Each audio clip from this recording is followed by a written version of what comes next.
first corner is the most pressure you're going to feel across this whole race. Getting it off the line is one of the toughest things you can do as you get 5 lights up. And the Bathurst Enduro is underway for Split 2 with a great start from the front runners and the TMX boys as well inside of the top 10 as they run round turn number 1. You can see Lawrence has got a good start away. They've kept themselves nice, clean and consistent, Sinka.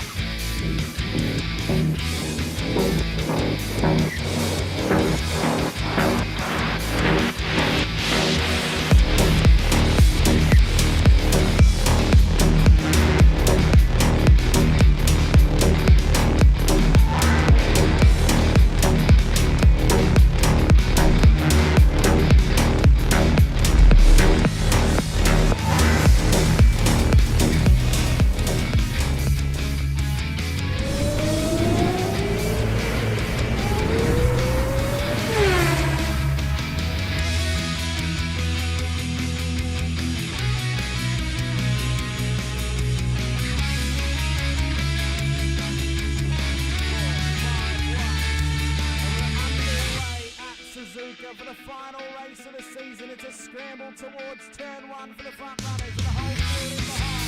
Another old race through one already. Davison and Sinisa wanting to try and keep right on the tail of Doug Allen. And the rolling was finally at the front all the as well. Phase there, Katakazinas.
Yes, he did. Labouring still going at each other here.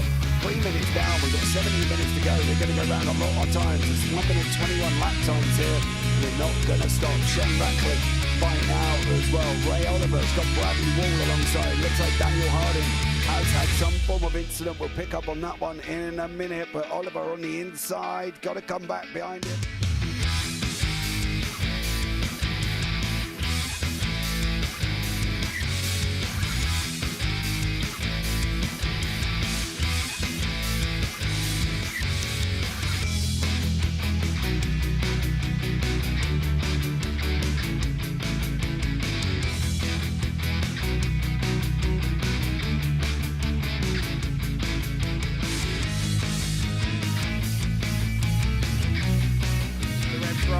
Further back as we're underway. James Scott will lead them up the hill, up towards turn 1. Can they keep it clean? There's already contact with Dolphin and Stone Street on the straight as they run round turn 2.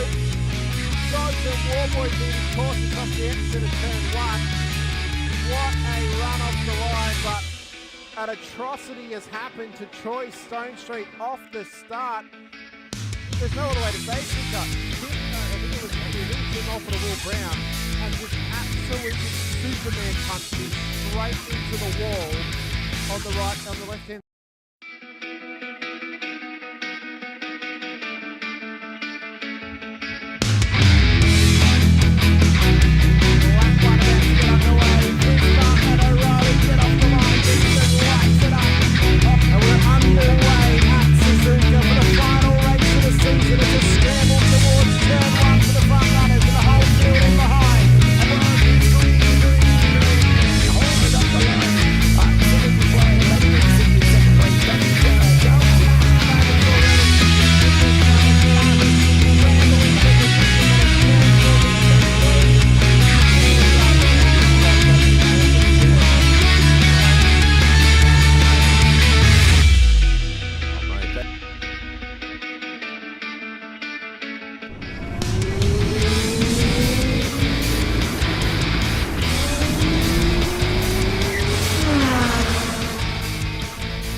Evening, ladies and gentlemen, sports fans, motorsports fans all over the world, but especially Australia. A whopping day today, and I don't want to know about the F1 results. Do not tell me. I'm saving myself to watch it after. I've warned Biggles in the background not to give me a spur, and now I'm warning you guys out there in the YouTube chat. We are tonight at Imola, a classic circuit, the Autodrome Enzo Dadino Ferrari. Capiche? Good. We are on a 4.86 kilometre, 25 degrees on track tonight, altitude of 42 metres, which is bugger all. It's going to be a cracking night with already 34 odd cars out there doing their practice sessions and quali just starting. Let's have a look where the lads are after round three of the series and leading in to round 4. The pros are battling out the pointy end. We've got Adam Hughes from One Performance Racing on 370 points. He has got himself up ahead of William Morgan from Pacific E Racing, followed by Jonathan Gallen from the PER team, and then Matty Keane from the SLM Motorsports team, followed by his teammate Greggy Barber from One Performance Racing. Brad Coates has got himself into 6th place from ATEX Revolution Racing. Timothy Miles from the Sim Race Brotherhood in 7th. James Solani, SLM Motorsports in 8th. And Douglas Gowan from SLM/FTR in 9th. Ryan Mueller from Pacific Esports has got it in 10th. Continuing down that list is Blake Urquhart, Greg Cooks, Brandon Levin, Dan Bartouche, Ray Oliver, Jacob Traynor, Chad Lewis, and Jax Nova. That's how the pros are sitting right now. Let's have a look at the Pro-Ams and tell you what, the battles are going to be fast and thick. There's not much between the lads at all. Thomas Cooley from the Koala Cartel is in the top spot, followed by Callum Hodgkinson from OPR. In 3rd place, Thomas Sunny Cena from the SLM Motorsports team with his teammate, Jark Swampole from the SLM Academy in 4th. Kurt Nommensen from Revolution E-Racing in 5th place.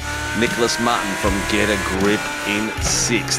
There's only 75 points splitting the top 6 at the moment. Peter Pad from Pacific Esports is in 7th place. Trev Mortimer from Rogue Racing in 8th. Mitchy Noble from Sim Racing Brotherhood in 9th place, and Andrew Proctor from the SLM Academy in 10th, followed by Brent Wassell, Chris Tomlin, Joel Nordy, and Leon Amos. As we go to the AMs, we'll see these lads have been having a lot of fun as well. Adam Mueller from Pacific E Racing has joined us for the first season. This is Dad from Ryan, and he is doing proud the Pacific Esports Racing team, followed by Dion Hetherington, Pacific Esports Racing on the same points. Equal top spot. There'll be a count back for that one, but there's going to be a lot of battles to go because the top 6 are only 70 points apart. Andrew Martin from Get a Grip is in 3rd place, and Hamish Curtis from Get a Grip in 4th. Jacob McIntyre from the Sim Brotherhood in 5th place, and Eamon Johnson from EJS Sim Racing in 6th place. Wayne Edwards from Web Sim Racing in 7th. Dean Daniels Jr. from LCR Esports in 8th. Ash Glover from Rogue Racing Australia in 9th. Dean Sinkovich from Team SRW in 10th, followed by Greggy Johnson from Team Greg Racing and Cooper Cottrell from the Revolution E-Racing team. Biggles, welcome to the room. The boys are already pulling some beautiful laps out there and absolutely hitting it like crazy. Loving the Ayrton Senna tribute you found on that my wall. Friend. He's a legend. He is a legend that will never be forgotten. What about Dougie Gowans? Is he a legend as well, do you think? Not yet. Yeah, he's a legend as well. I was about to say that I don't think F1 was ever the same after he passed away. No. It all went all over the place. A few purples out there, mate. We've got Adam Hughes on 2 purples going for it now. Ooh, someone else has beat this time because his purple's just turned to green. Chad Lewis has got a 3rd sector purple at the moment. And we're looking at some really cool times out there. We'll find Chad out there in the grid there. Welcome, everybody. Thank you very much. Adam Hughes goes to the top of the timesheets right there, my friend. He does. And that's not powered by a Ferrari either. Chad Lewis. Dougie goes up there. Dougie Gowans. We're swapping everywhere at the moment. Whew. I do apologise for the graphic to look like a bit of a rainbow at the moment there, but as you can understand, my friend, It is what I'm 50 now, so I'm allowed to go. Oh, I can do whatever I want. Somebody's off in the track there. Yes, we did. We actually, I'm not sure if you watched the broadcast on Wednesday, but I was close to singing you a Marilyn Monroe version of Happy Birthday, but I thought I'd better draw the line at that. Yeah, nearly did it, mate, nearly did it. But I did wish you a happy birthday on the stream, and all the people out there were giving you a shout out and a wave. Okay, I appreciate it, my friend. Thank you. Well, tonight, mate, 30-30. So we've got it's a sprint round, not a super sprint round. So the 15-minute counter will drop like a hammer at Imola. Therefore, at the 15-minute mark, anyone who's on track, that's it, bang, it finishes that time and you don't get a chance to complete it. And the next week we are at Adelaide Parkland Street Circuit, not next week, the fortnight after, for an enduro. The rest of the season has just been released. We'll need to update that this week and confirm that all to get you all on board. So that'll get you to the end of the season. But it's going to be spectacular. Hughesy's got a few papayas out there. Chad Lewis is battling it out. He's quick. Mate, we've got a tough battle at the very top, don't we? Does Adelaide come alive in 1985? Do you remember that? I guess half the people weren't born in 1985. That was the first race of their Formula 1 GP calendar back in the day. Chad Lewis across the line, and he's second now. Will he beat Dougie and Hughes? He goes to P2, but... No, he goes second. Hughes goes top. Improved as well, too, so a little swatch room between them. Look, Cruz McPhee's just popped his head up as well to say g'day. He's got himself into fourth place. Just beaten out by Greg Barber in fourth place. So now we've got 2 performance teams in the top 5, and followed by Chad Lewis from Evolution Racing. Dougie Gowan's in third. We've seen some of these times on screen and looking pretty good. Matty Keen's got all green at the moment. Is that going to drop him up? It has. It's picked him up into 7th place. Watch them come across the line. Ray Oliver has got himself third, fourth, fourth, and fifth sectors. Gee, there's a lot of sectors in this track. Moving up, Eamon Johnson. You can see these times coming at the bottom of your screen, people, and they're flashing through because these guys are flying. Yeah, mate, I just wonder if Hughes has been compromised a little bit here, mate. But traffic, maybe get a toe in the right places, but you don't want to be compromised too much. Go on the loud pedal as much as you possibly can. Could get it straight. Don't mind not compromising too much. And he is lining up the timing boards, my friend. Purple sector 1, purple sector 2, purple sector 3. Fourth sector as well. Yep. Oh, he is. He can't complain about being compromised, mate. There's no chance of that happening. But look at the flashing lights as he passed. Who has he passed there? Is that one of the Sim Brotherhoods? Could be a teammate there. Yep. He's got a short little run down to the start-finish line right now. This is going to be a good time. Probably 0.2 quicker. Go. He's got to beat 140, 514. That was his previous time. Has he done it? He has. Yep. 140.514 as his last lap. That is an absolute stonker. He is, 5/100ths over Chad Lewis at the moment. Barber across the line. He goes to the top. Where did you pull that one, Bobsy? Wow. Bobs, 140. Didn't even set a purple, mate. Didn't even set a single purple. No, but this is the thing. You don't need to send all purples. You've got to get a consistent lap across all of it, because I guess some of those purples that Hughesy had got, someone else had beat different sectors of it as they went around track. But whoa, that's front row lockout for One Performance Racing at the moment. Wow. And there's not much in it at all.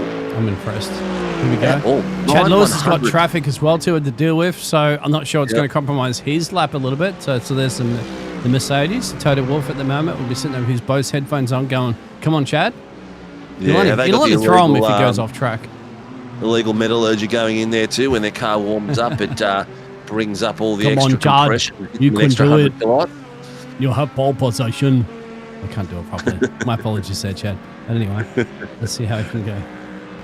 It was all down to racing. It doesn't matter. At the end of the day, we are all competing for the same title. Yep. And we don't have to send any pictures to our staff members if you're a Red Bull rep. Oh, no, we won't go there. We won't go there. Oh, dear me. There's people out there in the chat. People are watching. Come out and join us for the Chinwag. Let us know who you're watching, who you're supporting. Hit the like, subscribe, and the notification buttons. We are slowly creeping up to the magic subscriptions we're after. Cruisy in P2, mate. Where did he come from? Who that? Where? Cruz. Oh, Cruz McVeil up and there. not just James. Cruz, but James Solani just popped up his lap as he crossed the line just then with a 140. Are you in a Ferrari? 229. It's not a Ferrari, actually. We blinked and it just happened. Yeah. We're down to the last 4 minutes. This is going to cut them off. This is going to be a race to the first chicane. I was going to ask you before, which part of the track is your favourite part, mate?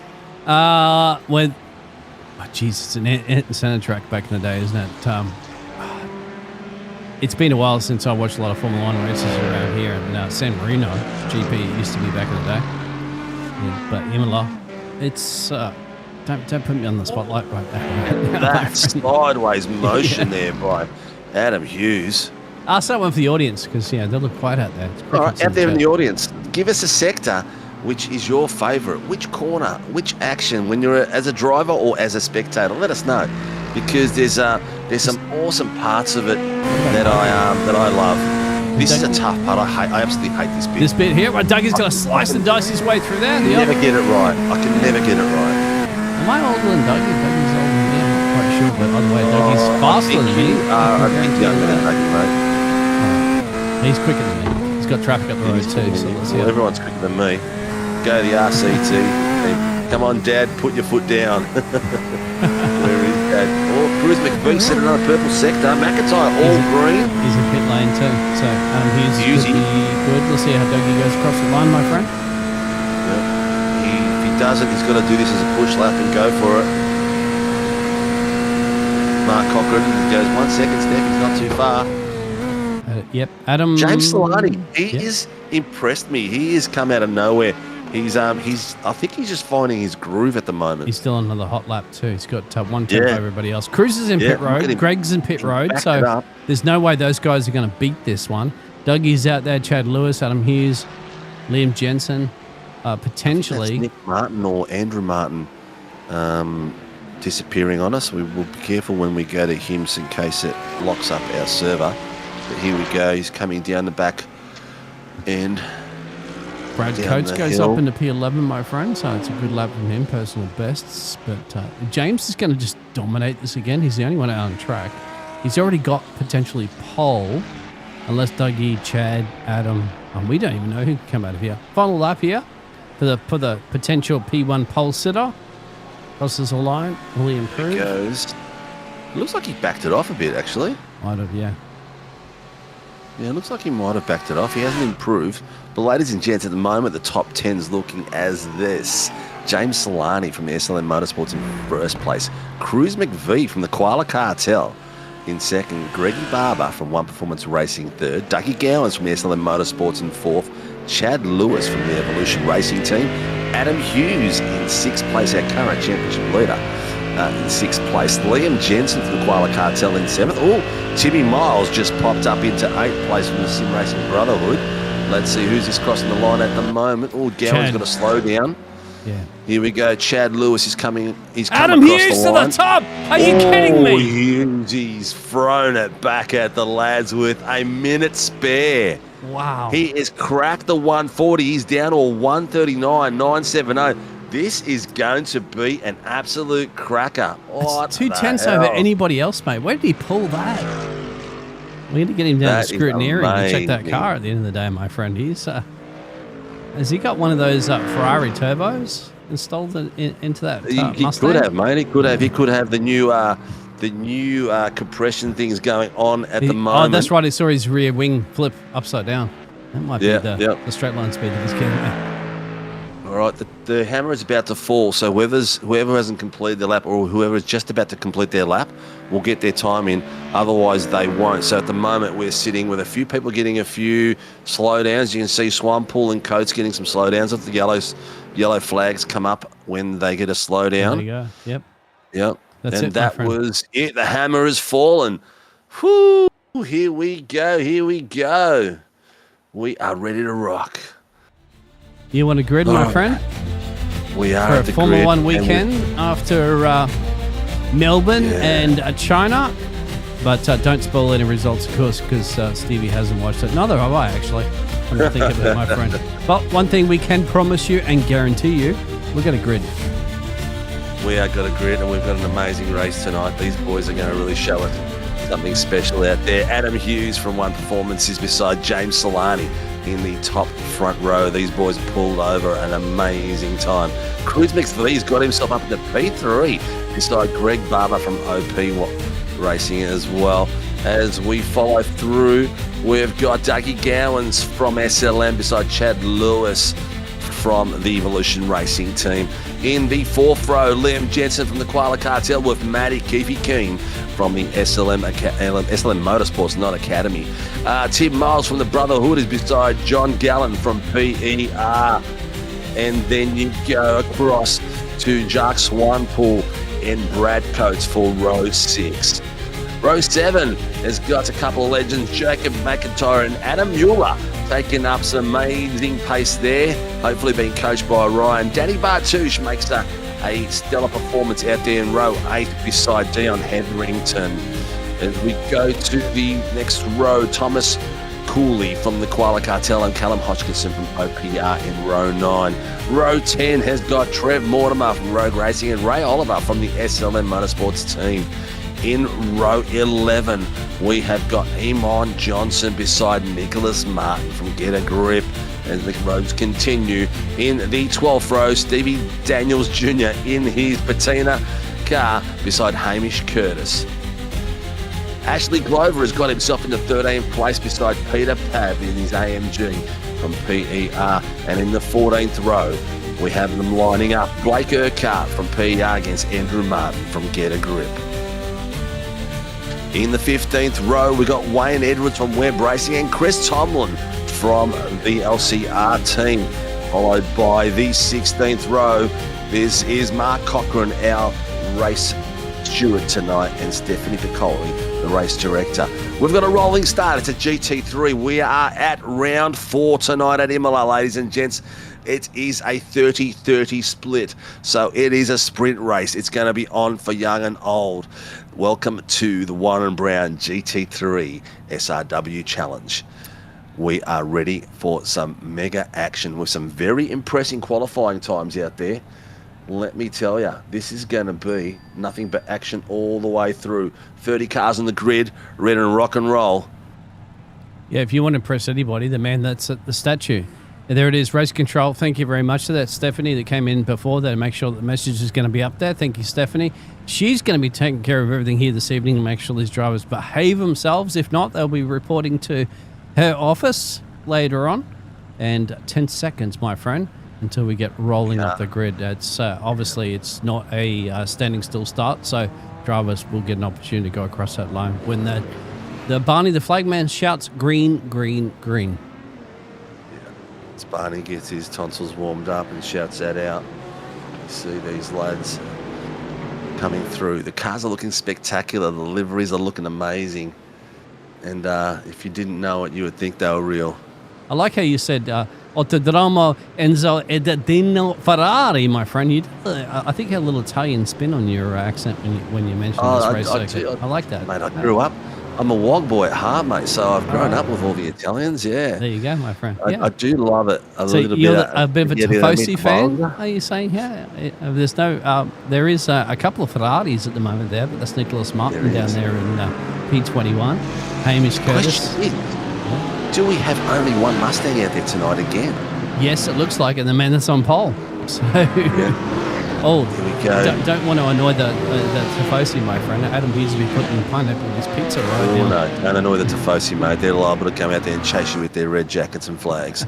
As we're coming around the final corner, the BMW will pull into the pit lane, and we'll have Adam Hughes and James Solani lead these boys out side by side. This is going to be spectacular. Here comes the safety car. It's in the pits. We'll be waiting for these boys to go. The control line is not too far ahead. They can't pass each other as they come through, as the backpack comes through.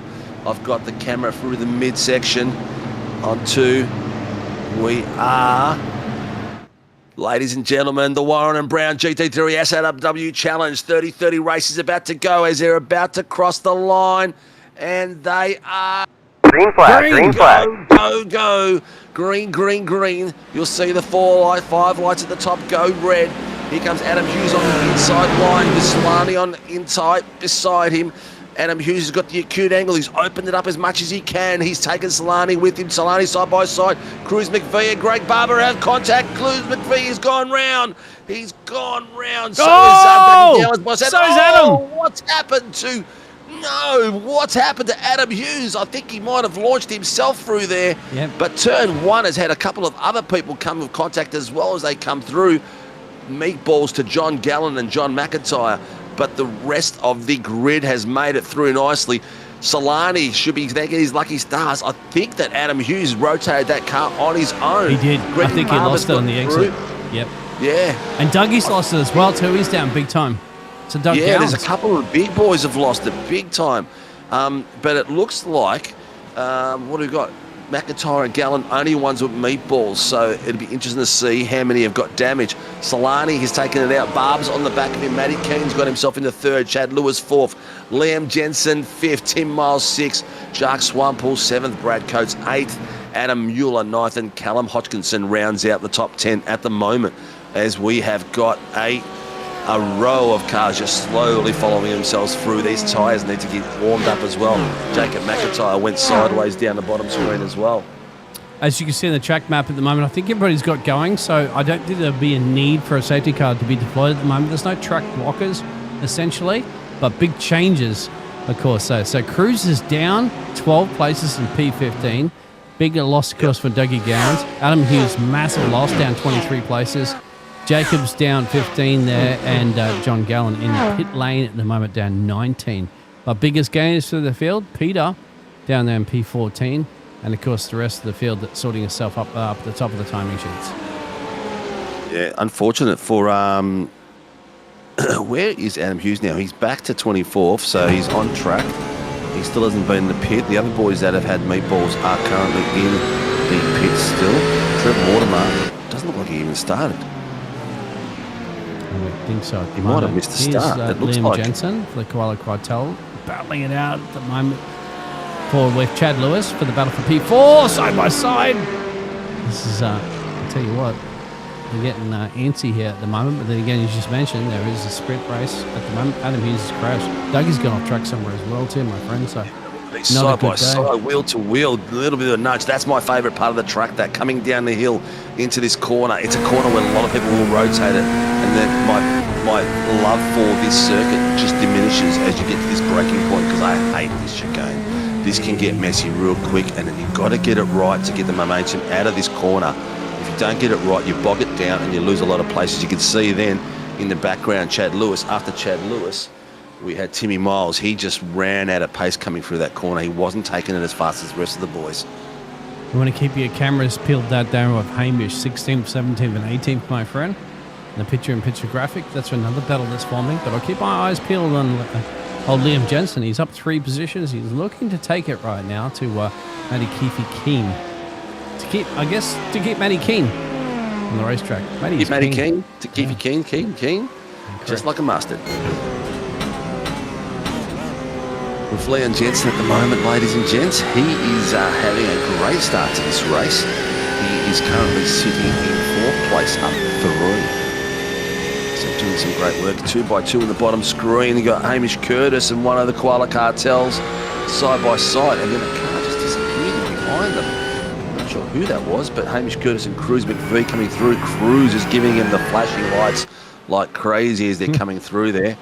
What is he doing? I don't know why he's doing that, because he's not lapping anybody. I mean, you've got to get past him legitimately, my friend. Just because you're a pro driver doesn't mean that you get the right of passage. Yeah, I don't even take notice. I used to hate it as a beginner, but yeah, I stopped caring very, very quickly. I think he just does it to intimidate the drivers, and they just go, okay, well, yeah. But they don't have to. They don't have to move over. Yeah, no, they don't. Peter Pav really went wide then. He's got himself under control. Hamish Curtis and Nick Martin, the 2 Get a Grip boys, beside each other there, followed by Stevie Daniels and Ashley Glover. And then by Andrew Martin, a couple of places back. So the Get a Grip boys are all around beside each other. Danny Bartouche is in the car at the moment, ladies and gents. He is having not a bad run. He is sitting in... Where is Mr. Bartouche? He's sitting in 10th place, so doing a great job there. We'll have a reverse top 10 for the second 30. So at the moment, we are into the first 6 minutes. So there's going to be a lot of action coming through. The mid-pack battle is really saucy, mate. They're really going for it. Nick Martin, Peter Pavan, these boys, it's the look Ferraris, how close they are as they're coming down the main straight. Yeah. Ferraris have gained 8 and 5 places at the moment as well, too. Make that, sorting itself out, actually, 16th to 17th overall, but Ferraris. Well, actually, speaking of it, Nicholas Martin's got off the track there for the Ferrari, mate. So, yeah, I shouldn't have spoken about that. I'm not sure what happened to him then. He's off track somewhere, so... He just disappeared. Yeah, could have had a little bit of one of those moments. Maybe he's signing too many autographs for the Tifosi here in Imola. Maybe. Getting the flying red going. Adam Hughes is making his way through. He's just past Stevie Daniels. He's coming through. He's in 18th place. He'd want to get himself up to at least 10th place so he can get the reverse top 10. Fastest man on the track is the Koala Cartel, my friend. They've invaded. The Drop Bears have invaded Italy at the moment, and he's on the back there of Matt Keefe-Keen for... the downshift right there too. So there it is. It's the Porsche versus Mercedes. So it's a battle of the German manufacturers. But the P3 here in Italy. There's my house that you want to Airbnb to. Beware for a top dollar, my friend. Yeah. A few people are calling a few things in the back there, keeping Steph very busy. Matty Coon set fastest to 141.195 at the moment in third. He's chasing down Greg Barber, 9/10 behind him. Bottom screen, we've got Danny Bartouche having a bit of fun there with Thomas Cooley from the Cartel, and they're both chasing down Adam Mueller, father of famous son Ryan, and Dion Hetherington is chasing down Thomas Cooley in that little pack too. Cruz McVie and Blake Urquhart, I'm going to go to that at the moment. They're going side by side coming through. Cruz and Blake Urquhart are getting right up against each other. They're trying to do a bit of work, both in the Porsches by the look of it. No, Blakey is in the... Is that the Aston? Potentially, my friend. He's in the Aston. Well, yes, he might have some both in the Aston. vibration problems later on in the race. So it's a GT3. It's not a Formula 1. Yeah, they'll only last 20 laps because of vibration will hurt their hands and make them numb. But as they're coming through... That's why she's an ex. The boys are having a great bit of fun down the back, so they're fighting it through. The action is starting to open up a little bit. Thomas Cooley and Danny Bartouche have got stuck into it again. They're having a look at each other. Danny Bartouche SRT is looking pretty special in those colours, and they're fighting it down at the final chicane. Look at them come through there nicely. Great bit of work by Danny Bartouche. He looks very settled in that car. And there's on top screen, we've got Liam Jensen chasing down Matty Coon. He's got 2/10 at the back of him at the moment. So it looks like this toe is going to be very, very tough here. Let's see how much of it. And approaching at bottom screen, Bartouche has just chased past Adam Mueller. He's got that BMW in flying force. Mueller nearly lost the rear end and nearly took that down. But we've got Jensen all over the back of Matty Coon. Yeah, he cut a lift off through there, my friend. Absolutely. Yeah, James is at the fastest lap, so he's got this little bit of a gap.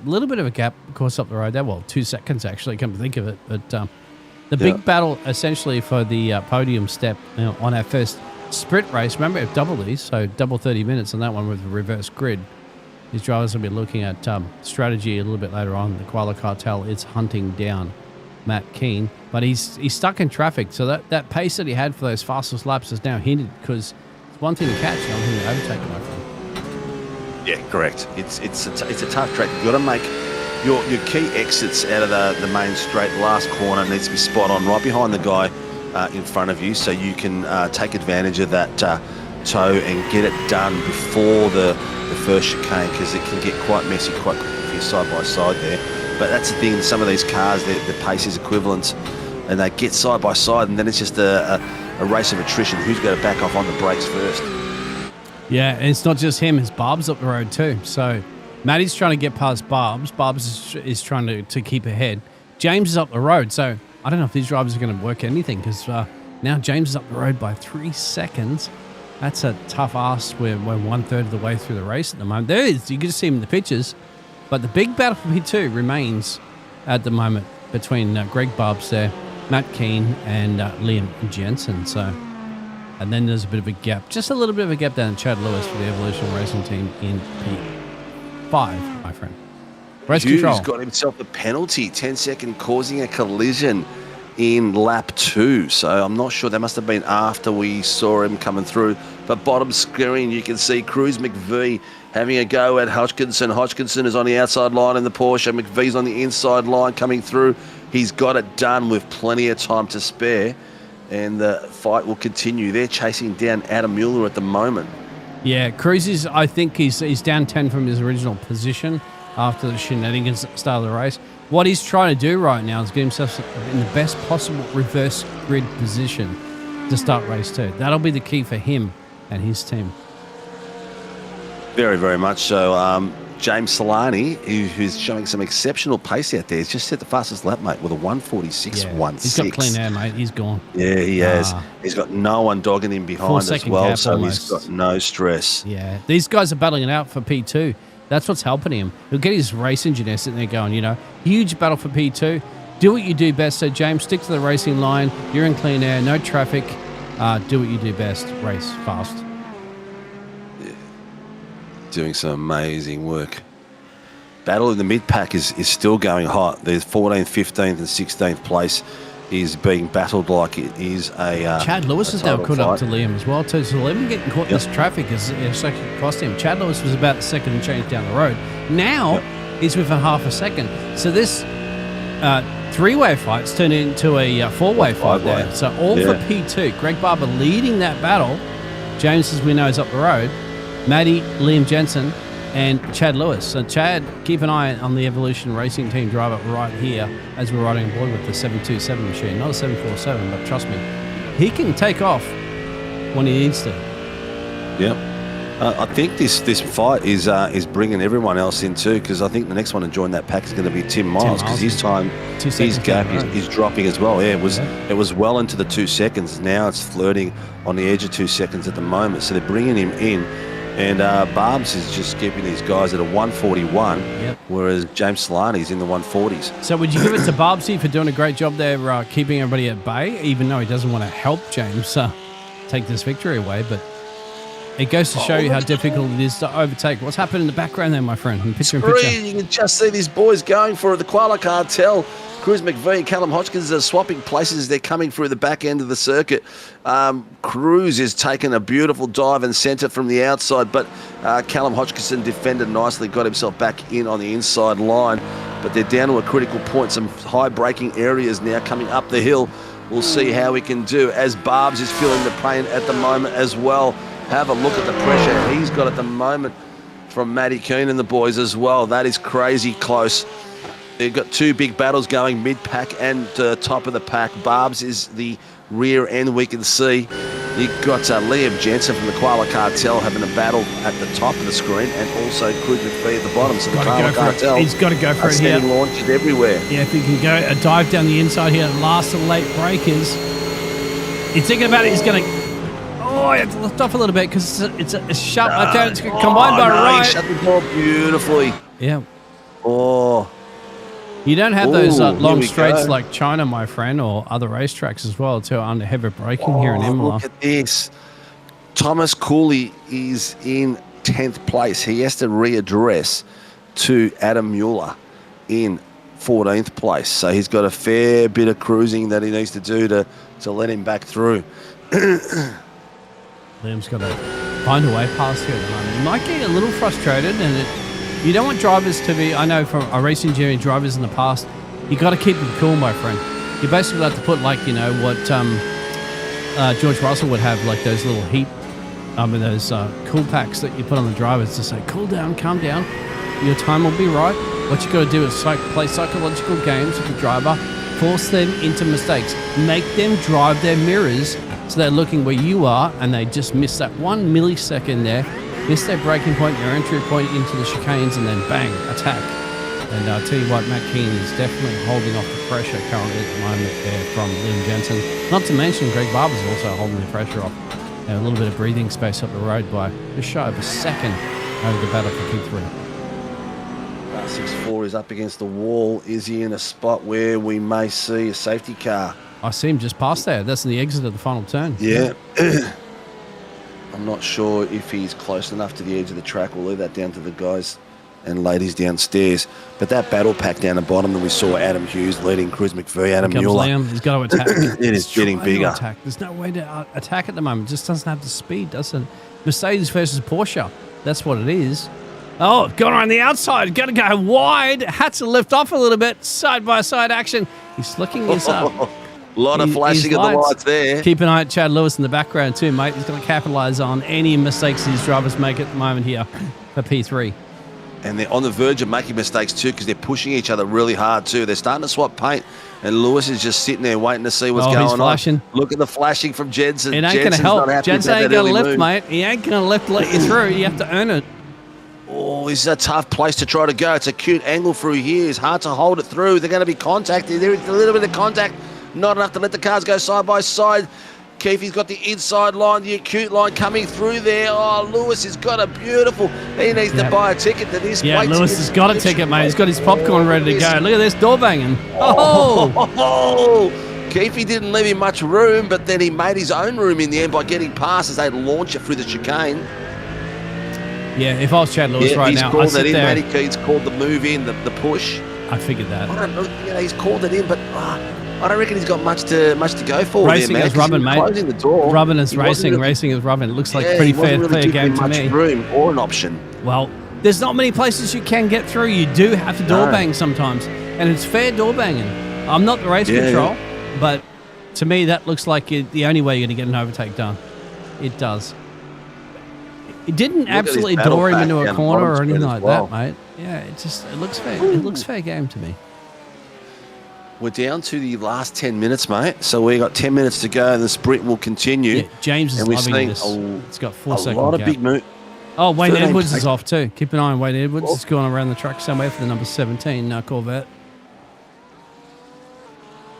Here we go. I think he's back on track. Yeah. 136 readdressed to car 38. So Liam Jensen, he might. You know what? Liam Jensen might have left it. Really? He might have left the track to move him over there. So that's what they're probably looking at. Oh yeah, Stephanie's got him up there in race control. She'll put him into principal's office. Yeah, she'll straighten him out. Yeah. So he might have left the track then. I'm not sure. I wasn't really paying attention that much.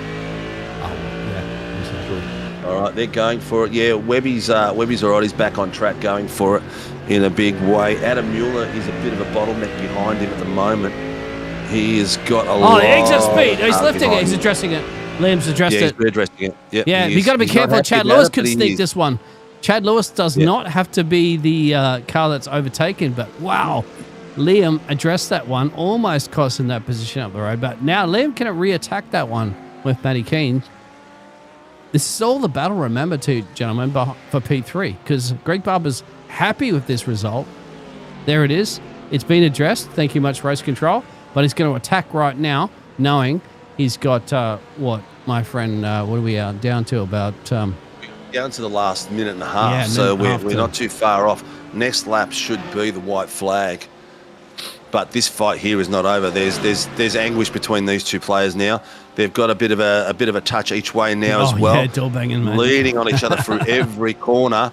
Look at that. Oh, a bit of a wiggle there from Keefe. Keefe lost momentum coming through the chicane. And Chad got him. Chad Lewis has got him, but Chad Lewis has left the pitch. Is he going to get it done? He's got it done. The question is, did he leave the circuit to make the pass? That's true. Or did he have to? Because Keefe was all over the shop. His rear end was everywhere. The momentum and the contact made him move around. Have a look at the bottom screen at the moment. Blake Urquhart's having a look on Thomas Cooley at the moment as well as they come through. They're having a great little battle there in 13th, 14th and 15th. James Solani is leading them out, and he's got himself a 4.94 second lead. Yeah. Is this going to be the final lap, or is he It'll be close on the white lap? I hope race control look at that really quickly. I know there's a lot to look at, but try to readdress that situation between Chad and Matt Keane in time, of course, so we can sort it out for our next race coming up. But nothing that James needs to worry about at the moment. He's got a comfortable lead. He's got 4 Oh, seconds. very, Not a very pit nice stop, lead. but a comfortable lead. He is in cruise control at the moment. I think this should be the last lap. Yeah, is he give or going to take. cross it in Coming time around to the force final another couple one? of corners, another left-hander, and he'd go across the line This there. should be it, ladies and gents. James Solani is crossing the line now in the next few bits of the track. Is there going to be a black and white flag? Is he taking the heat out? He's definitely taking the heat out. Is One that more. the final lap? No, it's not. There is one more to go as he takes that sparkling Keep an eye on candy Husey apple. as well, too. His battle at the moment to Beautiful try to car through. recover. 9 positions down. He's trying to He's keep done. down. He's got himself for the reverse top 10, mate. He's in pole Yeah, position. that's what he's so going. gonna That's what win he's gone for. kilo Exactly. points. He's right on that Yeah. one. I'd stay here, wouldn't you? Strategically done very stay. well. Don't overtake, mate. You're That's on. all right. He'll have the front row. He just gets Oh. extra points. If he passes Danny Bartush, he'll be in 9th place. He'll just get an extra point when he crosses the line. He's done that nicely. 2 by 2. Bartush isn't going to let it go very quickly or easily. There it is, nice So and cleanly he's just done. comfortable with second row on the start of the Yeah. second race. Okay, fair play. No, on that one. he'll still be on the front row. He'll just Yeah. be side by side with him and Yeah, Dan Bartush on the That's front what row. I mean. Yeah, he'd be happy to take the second spot. Yeah, correct. He'll have the outside line, I think it is. It's right, our right, then left. Stage right, yeah, But- exactly. I'm thinking theatre. Yeah. Exactly. How about James, mate? What a commanding performance. He's got that one position, everything's- Yeah. and he never looked backwards, my friend. He It's doesn't all need to played look into his backwards. hands. These boys were battling behind him for some critical positions. Solani and then Greg Barber was, the bottleneck for Liam Jensen, Chad Lewis, Matty Keane, and Timmy Miles. Miles didn't quite catch up to these boys, but Keane's dropped off Chad Lewis there as well, down to 5th place. Look at Which is this probably not a red bad thing for the reverse top SLM 10. machine. Here Looks we are. sweet and beautiful. Look at him cross the line. Ladies and gents, the first heat for round 4 of the Warren Brown GT3 SRW Challenge. James Solani takes it for the SLM Motorsports team, coming along in first place. Should be. I did not see the checkered I didn't flag see the appear on checkered there, flag, mate. but it has to be a checkered flag, mate. We're over. Yeah. We're over time. He crossed the line before the iRacing's telling us we're still Yeah. going, ladies and gents. No, we can't be, because I just saw Greg Barber go off Oh, the we're track 22 and minutes, fly my into the- friend. We're a dollar short. We still got 8 minutes. I forgot it was. I thought it was a 2040 then. Yeah, no. Yeah, we still got 8. Hey, we're just making excuse sure me for everybody's being paying so attention in the bloody- chat. Excuse me for being so bloody unprofessional, but let's go back and have a quick look at what happened to Greg Barber. He just slid out into the grass out of nowhere on his own. Yep, we'll have a look at the replay. Thanks, real quick. Steph. Steph has got us under control there, my friend. That's what happens when you get a couple of does. old dogs. This is Here's Barb's Greg. coming through, so he's lost the rear end Oh. here. Is he held it? Oh, he's just missed the wall. Oh, he's so lucky. He lost 4 places out of that, but he's just missed that wall. So the only thing he's going to have damaged is his pride and a little bit of those tyres down there. How about John as well, too? There's another unfortunate victim here of IMOLA. So what's happened to John Gallen here for the Pacific Esports Racing driver? I think he's locked on the braking. Oh, he hit the chicane. I know, he's actually got something wrong with that Might car. have damage from something earlier. Yeah.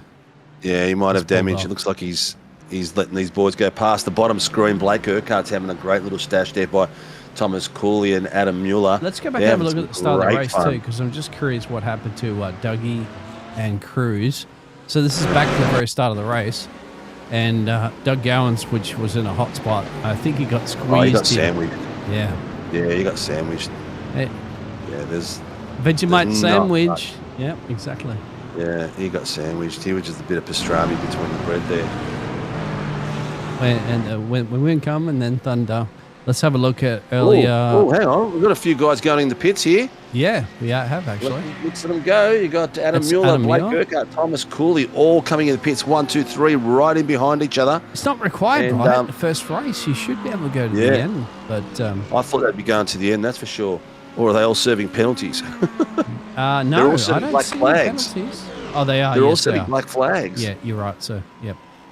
Yep. I'm not sure what for. Did we have any black flags come through? Well, I don't know. Maybe race controls down there deemed some racing that they've determined they have to serve a penalty for. We're not quite. Or maybe 100% all sure. of them just having to manage to get themselves iRacing track penalties and Oh, contact yes. penalties at the same time. Let everybody know, Steve, about those iRacing track penalties, because if you've never been, like myself, mate, never raced a lap in my life in iRacing, but they talk about off tracks and penalties. Can you explain that?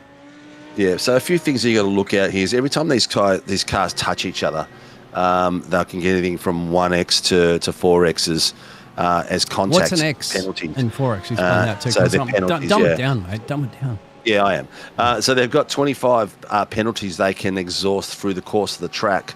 So if you're someone that's chasing someone down, you might want to take liberties with the track white line and cut it a little bit tighter than you. So Then track required, limits. you might get a track penalty. So you use that to your advantage. Right. But then again, every contact you get from rear, from behind, whether you are at fault for the contact or someone else is at fault for the contact, you will get a penalty contact as well. So if someone bumps you in the ass and they get a 1x, you'll get a 1x. Right. If you slam the doors in against someone and get a 4x, someone else will get a 4x. If you cross the line and take advantage and liberties of the track parameters, being the white line, and some corners iRacing will penalise you, and some corners are a little bit looser. It just depends on the track and the guidelines that the track sets. Right. Like for instance, there, if you went all the way onto the AstroTurf and don't even touch the red and white line, you'd probably get a penalty cross there, which it revolves into a slowdown when it is a track.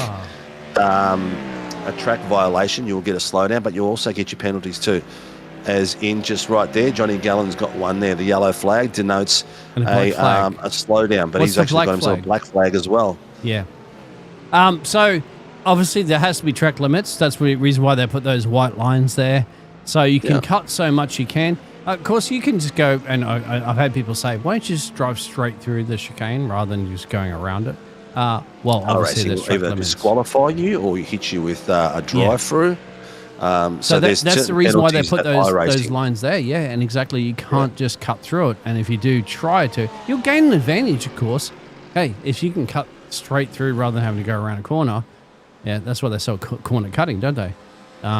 iRacing will go, nah, and not just that, Stephanie will be looking in the background as well, too. She'll be going, Correct. double, So you'll You're get in trouble. there's spots in the tracks which won't deem iRacing won't deem off tracks, and we'll warn drivers before the race that we deem that as unsportsmanlike behaviour, and they'll get if caught they'll get a penalty for it. So it just depends on the track. But yeah, if they do cut a heap of track off, they'll get a lot of penalties from iRacing, but they'll also get a slowdown as well. So there's a lot of things that will impact the racing. And plus what you mentioned earlier, during the battles that we've seen on track, a driver will go necessarily off track a little bit to sometimes to avoid an advantage. Yeah, sometimes to avoid an incident, and at the same time, sometimes it's to gain an advantage. That's what race control. We have live race control here in the Fantastic Racing League here, presented by Warner Brown Tools here for SRW. Not all leagues have that, and it's a great thing to have. They'll study that, they'll look at it, they'll get the call in from the drivers and say, hey, they gained an unfair advantage.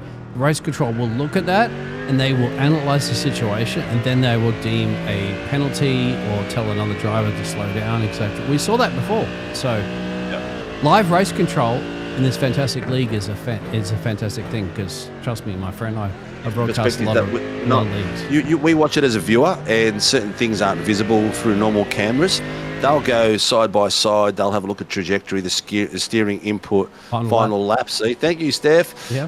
They'll tell us where the steering input is, who's taken who's got the corner rights by who's taking the corner first. All sorts of different angles they will see. They can spin it round, top, side, left, right. They can do all sorts of things to see if there was overlap or not. It's pretty amazing to see. But ladies and gents, James Solani now will finish this race in first place. Unlike my beautiful announcement of him winning the last section of the race, which is at the the 20-minute mark. It was just something new we're trying to give him 2 races in one. Brad Oates is gone in the pits as well. So a few of them have gone in the pits to serve penalties by the look of it. Yeah, it is. But Talani has been in an amazing cruise control. Liam Jensen second. Chad Lewis has got himself on the podium now in 3rd place. He's in a red car too, so the Tifosi a bit like going, yeah, it's red, but it's not a Ferrari.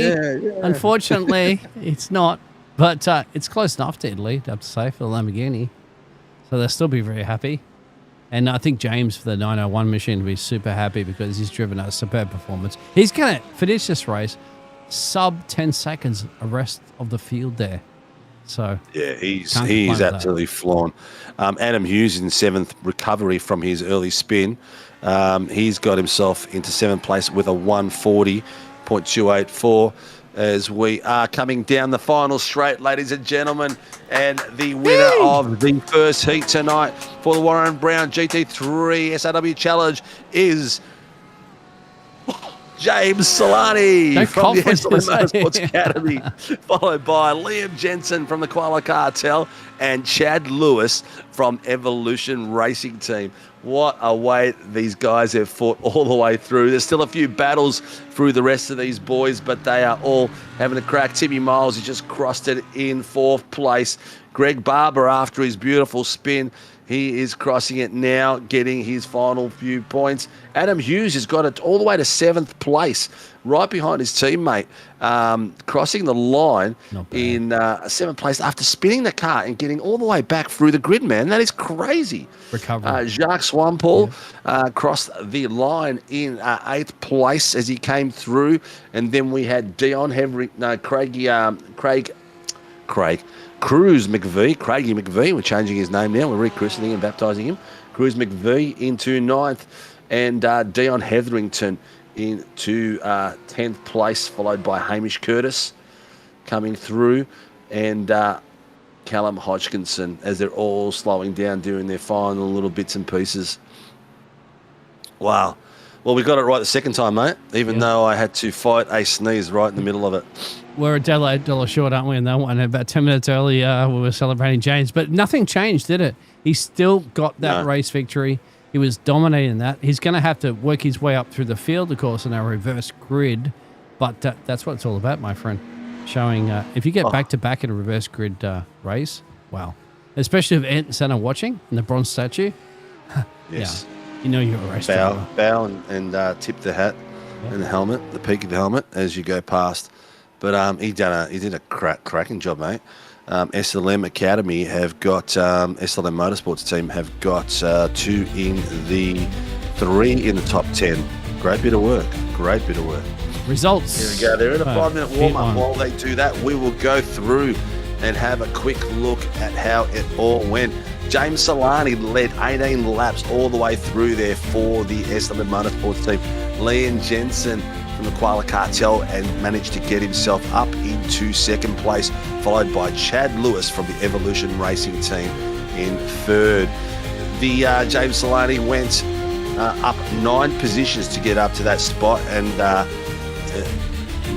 looks like I'd say the fastest lap from memory was Adam Hughes. But there it is at the top of the list, peeps. We've got an amazing performance there from James Solani, 1st place, Liam Jensen 2nd, Chad Lewis in 3rd. Matty Keane fought his way back to 4th. Timmy Miles got through Craigie Barber after his rotation, and 7th, Adam Hughes, from starting at the pointy end, having to work his way all the way from the back to the front again. Jacques Swampole was having a great little battle there with Cruz McVie and Dion Hetherington, Hamish Curtis and Callum Hodgkinson in 11th and 12th. Stevie Daniels Jr. 13th, Ray Oliver in 14th place. These boys battled in the mid-pack for the pros and pro-ams like crazy. Ash Clover and Brad Coates were in 15th, 16th respectively, and Andrew Martin in 17th, Nicholas Martin in 18th, keeping it close in the family. Eon Johnson 19th, and Danny Bartush ended up in 20th place. The battles were up and down the field like crazy. These guys were not giving each other much space. Adam Mueller 21st, Blake Urquhart 22nd, Dougie Gowans ended up in 23rd after his rotation. Trev Mortimer 24th, Thomas Cooley 25th, Peter Pav 26th, Wayne Edwards 27th, John Gallen, I think he had some engine failure in the end, in 28th, Jacket McIntyre in 29th. And tonight downstairs in the RC box, we had racing legends Stephanie Piccoli and Mark Cochran running the show. Thanks to Steph for straightening us out. And when we thought the race was over, and it wasn't. Good old Steve-O mistake. Next week, ladies and gents, not next week, in a fortnight's time, we are in Adelaide Park Street Circuit, the Enduro, a full hour in a street circuit at Adelaide. That is going to be an absolute stonker. Make sure you like, subscribe, hit the notification button, spread the word, let everyone know that it's going to be an absolute pearler. It's going to be a lot of fun. And also look out for our socials for the confirmation of what rounds 6, 7, 8 and 9 are going to be. Just explain to us the Enduro format there this evening, because we can see the format there. It says 2040 normal, 2040, 30-30 tonight. And what's the Enduro format? So a normal race would be 60 minutes, and Enduro will be 80 minutes. 80 minutes. So it's constant racing. There'll be pit strategies. There'll be tyre, all sorts of things coming through their minds on how they use their fuel, how they save their tyres. And also that also comes into effect in our normal race, which is a 60-minute race. Depending on the track, because some tracks will chew the tyres up a lot harder than other ones will. So there's a lot of things that the boys have got to look, and there's a fuel strategy as well they've got to look at as well. But with the Adelaide Street Circuit in the Enduro format, 80 minutes, we're expecting maybe 2 pit stops. In the 60 minutes, we're usually expecting something around the 35-minute mark as a pit stop.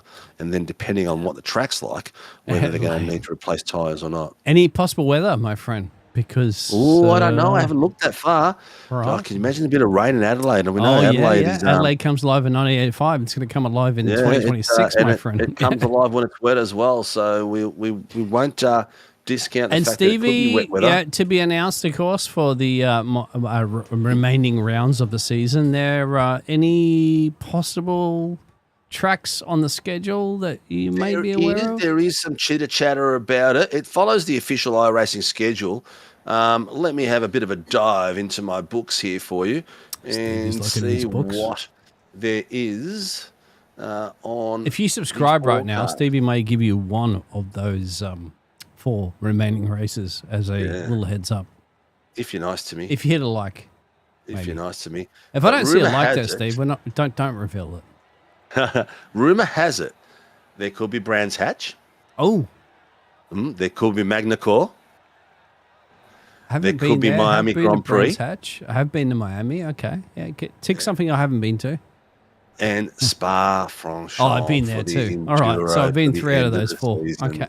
All right. Yeah, that would be great. Spa is going to be the final race, which is going to be a Rouge flat or lift? Oh, flat, okay. All the way. In the wet? All the way in these things. Don't remind Lando Norris what happens when you go through a Rouge in the flats. Yes, correct. McLaren. It gets messy real quick. Yep. Well, how many minutes we got left for warm-up? My friend. Warm-up's done. Ayrton Senna. They are done. The legend was looking over. There it is. Woo-hoo. Let's get a grid going. All right. Let's get a grid going. Let's have a look who's out on track and who's going to be starting where. Remember, we've got the reverse grid at the moment, and a few boys going to be up there in code brown position. So, ladies and gentlemen, Dean Hetherington and Cruz McVie have got row 1 for the reverse top 10. Going to be leading the boys out, followed by Jacques Swanepoel and Adam Hughes, who's got himself all the way back into 4th place with the reverse top 10. So he's going to be wanting to make those 3 places very quickly. Greggy Barber and Tim Miles are in row 3 with their amazing looking cars. And row 4 is Matty Keithy King with Chad Lewis. There's going to be some tight battles between those two, as we've seen already. Liam Jensen and James Solani round out the reverse top 10, so that's going to be a battle all the way through. Hamish Curtis and Callum Hodgkinson coming through in 6th row, which is going to be very tight. These boys are all very well matched up as they're coming around the track, because they've been battling beside each other for the first 30 minutes. In row 7, Stevie Daniels in his patina car beside Ray Oliver and his Chrome Beast. And then the row 8 is Ash Glover and Brad Coates. Oh, tell you what, there's going to be some battles all the way through. Row 9, Andrew Martin beside Nicholas Martin. They race in the same room as well, so we'll see if there's going to be any contact with inside the realms of Discord and their home. Amon Johnson and Danny Bartucci ground out row 10. We've seen them battle all the way through tonight so far. Adam Mueller and Blake Urquhart in row 11. Mueller was the bottleneck in there. He had a whole gaggle of cars following it through. Dougie Gowans is beside Trev Mortimer in row 12. As we go to row 13, the unlucky row, Thomas Cooley and Peter Pav round that position up for 25th and 26th respectively. In row 14, Wayne Edwards and Johnny Gallen, who we think might have blown an engine in that one. I'm not too sure what happened there, but that was row 14. Row 15, Jacob McIntyre is the final car. We had three cars that didn't quite make the grid at the beginning of the session. Stephanie Piccoli and Mark Cochran are our race steward and race director respectively on track tonight. So it's going to be a lot of fun. 30 minutes, not 20 minutes, not 40 minutes. 30 minutes of racing, and we are in a rolling start, which is the traditional GT3 format.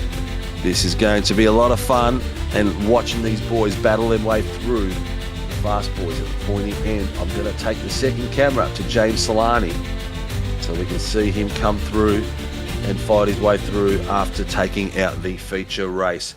Bit of lights flashing in the back there by Johnny Gallen by the look of it. How's the weather? Also, Ray Oliver's got his lights on too. So it looks like we're coming towards dusk and getting ready to race.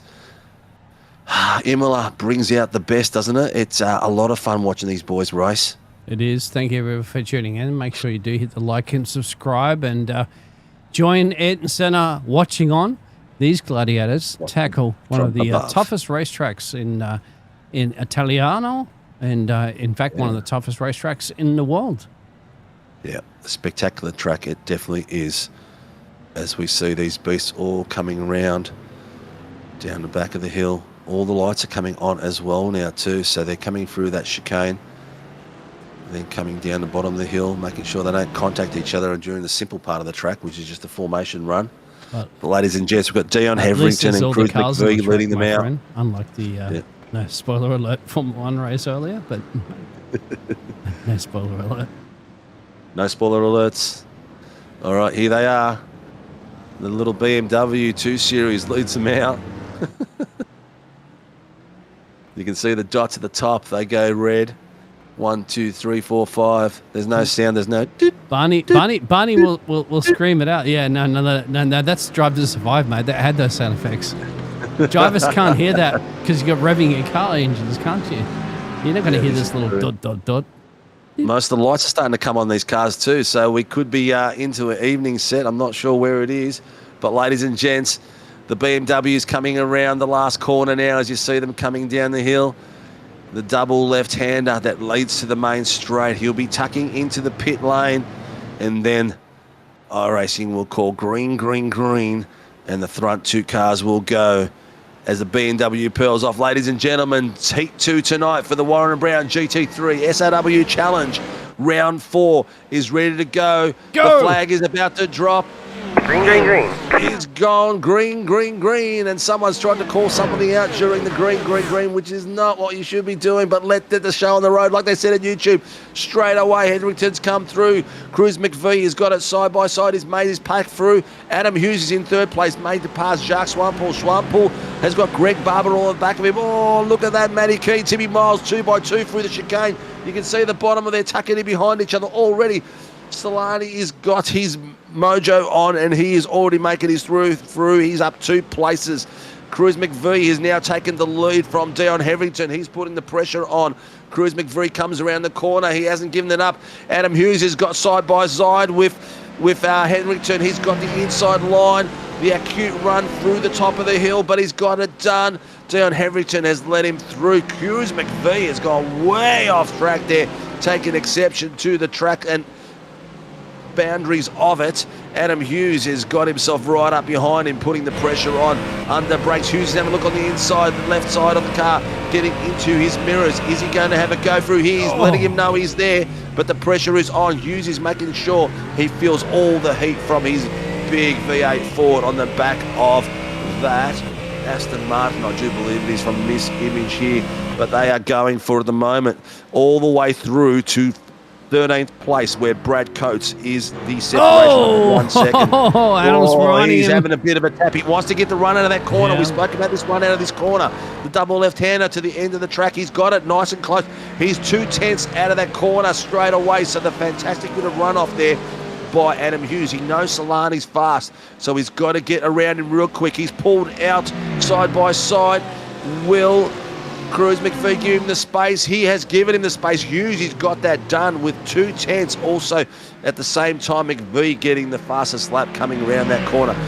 Bit of contact in the back of the pack, mate, but that was a fantastic first lap by all. Job done. Job done. Keep an eye on this man. He won the first race. He's on the bet there, Matt King. Role reverse, of course. Matt King was trying to chase him down early in this race. He had to drop a lot of time. Matt King's in traffic at the moment. He's got jacks up the road. But James is not used to the situation, is he? He's not used to having to deal with traffic, but he is dealing with traffic. He's slicing his way up, currently 4 positions in the P6. Sorry, mate, there was a bit of a call out there about getting the restart, the start of the race reviewed, but race control has deemed the start clear. There is a tow. 057 is around somewhere. Yeah, keep an eye on that big battle. Chad Lewis, Tim Miles behind this action that you're seeing on the pictures. We're going to go up to Greg Barbie. Side. Oh, look at that. That was Chad Lewis, Timmy Miles going for as a caution at turn 14, 15. There is a car. Safety car has been called. Oh, safety car's been called. Safety car has been called. There it is, my friends. Yep, it has to be called, I guess, at some point. 14. Oh, the car is dead. Which one are we looking at? In the middle of the track. Where is that car? Is it Adam Mueller? No, he's moving. It's got to be somebody else, right? Oh, so he's crawling. Mueller's crawling. Who else? Someone else must be. Oh no, Jacob McIntyre. He has got. No, it's Andrew Martin. He's got. There it is. There, Andrew Martin, bottom screen. He has lost his rear end and blown the engine. He's got a full meatball. We'll have to see what happened there. Yep, we'll go back and have a look at that in a second. Yeah. This is Jacob. He's been allowed. He's there. He's been allowed to tow now. So, Adam Mueller, right? Yes. We'll have a look at what happened to Adam in the replay here. He's by himself at the back here, but what's caused this? Oh, there it is. A little too $8 short in the entry. But what's happened after? Didn't get it bogged down. Go on the track. He's running practically last place anyway, so does have to worry about traffic coming. But further on the field here, something's caused reason why they had the DM to bring the safety car up. So it wasn't his car that was a safety car. It was Andrew Martin's car. Oh, Andrew Martin. Let's go back and look at Andrew Martin, which you mentioned. So Andrew Martin here. He's lost a rear wing already.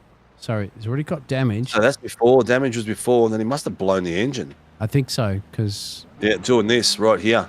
Yeah, the engine just died.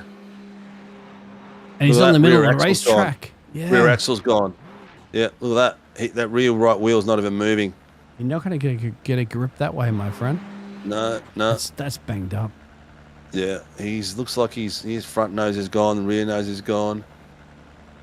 I mean, yeah. Oh. Is that where he blew it? Yeah, I think that's where he's blowing the car. He was trying to get it moving, but it Those are would expensive not go. Tyres too, mate. I'll buy them from you, second hand. Trust me. P0s. Yeah, Pretty good. P0s. I'll buy them. Yeah. I'll buy that for $1. There you go.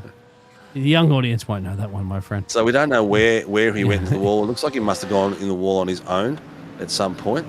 But then the car blew up on track. Therefore, the safety car was called out while we get that car cleared. He's on the racing line. So, yeah, you can't move the car. You come around that corner at 1,000,000 miles an hour, including Adam and Cruz in leading this just race. Goes push car. Yeah.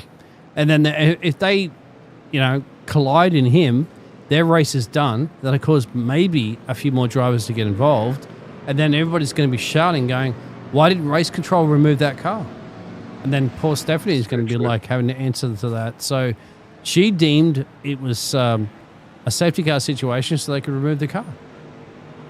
Yeah, 100%. 100%. And these boys are really trying to get their warmth into their tyres. What's the track temperature at the moment, mate? Track temperature at the moment, my friend. Let me run down there. Where's Ted? Ted? Ted? Ted down there, mate. Ted? Ted's I the one thought that we were should going to tell get, you. here we go. We've got 41 degrees ambient, 41% humidity. Track temperature is 21 degrees, so not a very warm track. Ambient temperature is 19 degrees, so they need to get some heat into these tyres at the moment at 21 degrees. Yeah, there would be bugger all. Yeah, it's 10 o'clock in the morning as well, too. I'm surprised it's massively overcast. Are we going to get rain? Safety car blinking. Yeah. Piloted by Mark. Oh, he's on wet weather tyres. Is he expecting rain? Mark, that's piloting the Apex Esports League safety car, the Mercedes. Is he expecting rain? Because he's on wet weather tyres. We've seen this before in the past. There's Mark. Who's on wet weather tyres? Mark is. Oh, Mr. Cochran. Yes. Okay, our safety car driver. Funny thing was, yeah. someone just behind him there was going, race control, car 00 is blinking. He's having some little bit of internet issues himself out there, but he will be going in. There's no waiver rounds left to do. No, so Mr. Cochran, who is in the safety car at the moment, will be letting us go, and then we will be doing Good job there, Mark. I mean, Mark, you are quicker than Steve, I guarantee you. Even in a safety car, even driving at half speed, you're still quicker than Steve. Yeah. Where's your brother tonight, mate? dry track, Your brother's still quicker than you as well, too. Even on dries on a wet track, you're quicker than Steve. Yeah. All right, these guys Look at are really Adam getting trying their to get tyres some warmed temperature, and yeah, exactly. Yeah, definitely. It's a shame we don't get a temperature reading of tyres of cars. Yeah, Iracing, mate. If I could show it, I would. But Iracing. Yeah, I know. It would be awesome, wouldn't it? Even if we got that, like F1's got at the moment, the grid and the accelerator and everything. I'll show you like a heat temperature graph if I could. Yeah. But we don't get the data. No, we don't. Hashtag Iracing, release the data. So release the data. The data's there. It's all there. It's literally in the there. telemetry. It's just giving us access to the telemetry of each car. Yep. They don't do it because they don't want to, I guess, somebody watches a broadcast and goes, hey, the tyres are cooked. Attack them. Yeah. Well, they can do that in any sport, Well, really. F1 do it, but they delay it. Yeah, correct. I guess Iracing have to say, broadcasters, please delay the information, but we're not going to do that, are we? Nah. We're live, no, mate. Here we go. Hughes is going to put the pedal down. When's he going to put the pedal down? That question is as well. He's got Cruz McVie behind him. And then he's got Dion Hetherington, Greg Barber, Matty Keane, James Solani, Jacques Swampole, Chad Lewis, Liam Jensen, and Tim Miles in the top 10. Biggest mover so far is Blake Urquhart, 6 places. Johnny Gallen up 8. We are go, go, go. Straight away we go for it. Out to race. Adam Hughes takes the inside line close to the wall. Greg Barber takes the opening line there, coming through there. But here we go. First lap after the safety car. We are down to the last 20 minutes of this 30-minute race. We'll get that right this time, so we'll call that white flag when it comes. Everyone's coming through very nicely, mate. No one's doing anything crazy at the moment. They're all trying to settle in. Beautifully done. Looks like Callum Hodgkinson had a bit of a look there on Timmy Miles, but he settled in. Bit of smoke come there. Swampoole's got these Merc out in the dirt a little bit, but we've got cars rotating around the back. The SLM car, I think that was Dougie Gowans. No, Hamish Curtis has gone round. Yeah, Callum Hamish as Curtis well. and Dougie Gowans. And Dougie Gowans again. Oh, Dougie Gowans cannot win a trick in this series, I'll tell you what. We'll have a look. Peter Pav has got called out as well. It could have been Pav and Gowans that came through. We'll have a look at it once you get it caught up. But the battle there, Timmy Miles all over the back of Swampole. He is giving him nothing but heat all the way through. The pressure is on. Gowans is still off track. His car must be cooked. Dougie's not having the best day here in Italia. I guess Dougie bring pineapple on his pizza. I told you, Dougie, don't do it. Yeah, Matty Coon, have a look at this. Matty Coon's having a look on Dion Hetherington on the bottom screen. He's going hell for leather through there too. But the Koala Cartel are putting pressure on. Everywhere there's a Koala Cartel car, there's pressure. Well, drop bears, mate. Yeah, yeah. But don't tell Swampoo's the filling it American straight audience away. about drop bears. They don't believe in you. No. Well, only if the American audience is calling us, we'll tell them all about it. If you're American, you want to know about drop bears, tell us. Don't we'll keep a secret, mate. Yeah. It's up there with Bigfoot. How about Jamesy? Well, and Loch Ness Monster as well, too. Speaking of a Loch Ness Monster, James is race 1 winner. He's up 5 positions. Slice and dice his way halfway through the field, and he knows he's going to keep Matt King keen very soon, my friend, up the road there. He does. But look at Matty Keane on the back of Darren Henderson on the bottom screen. On the top screen now as well. He is going for it like crazy. He's putting the pressure on big time. But he's also got to worry about Solani behind him too. So, look at that. Henderton's gone out wide. He's opened up the door straight away, and Matty Keane and Solani took that straight away. But he didn't just lose it to him. He has lost another place as well. Who's that tucked in behind him? I think that is Greg Barber. Greg Barber, yeah. Greggy. Yep. Now he's got Chad going Lewis for breathing down his neck. Here we go, 2 by 2. Solani. Wow, look at the pace of that car coming down that hill. Well, he's race winner, my friend. He knows. He's tasted the champagne in the top step, and he wants more. And he's up to P3. Yeah, that was... Here we go. 10th second, 350. Johnny Gallen. Incident responsibility, lap 1, 10-second time penalty. Yeah, let us know, mate, when you got the race control messages coming up, because I know somebody's tuning your ear off at the moment. Listen, we'd like to broadcast it, but drivers unfortunately curse a lot. Yes. And they sit there and they use those all the time. Yeah, we can't beep it live. We're even liver than normal live TV is because we are direct live. This is like literally 2 seconds, if that, difference between what you see and if what I you hear. hear David Croft go one more time, I'm gonna you, David Croft. You're a professional. Don't don't on a broadcast. You're a performer. He does that a lot, doesn't he? Umming. He does that a lot. My coach in theatre told me to stop umming, and I learned how to do it. But David Croft, my wife said since you turn 50, you become grumpy. She said we're gonna buy you a present. We're gonna send you some new stationery and some stamps and some envelopes, so you can start writing letters to councils. I'm gonna feel like I'm 50 if you give me stamps, mate. My wife says we can write them together. Oh, dearie me. But back to the racing, my friend. Lick the stamp and send it like Daniel Ricciardo used to. All right, let's see how we go. He is going to be racing in some real rough stuff out there, like Dakar-style racing. He's coming up for Ford. Dan Rick, mate. Have a look at this, Chad Lewis, he's getting ready to pass his W Energy vehicle. I'll tell you what, he's got Hetherington in his sights, and he's got the sight measured and ready to go. He's going to have a look down the inside line. He's done it beautifully. Oh, he's opened the door for the Koala Cartel to come through as well. Has. There goes Liam Jensen, followed him through just like Verstappen would. Great bit of work there. Back when Verstappen had a car to do it. Yeah, exactly. So good job. Absolutely. No spoiler alert for the F1 too. No spoiler alert. Don't tell us that all.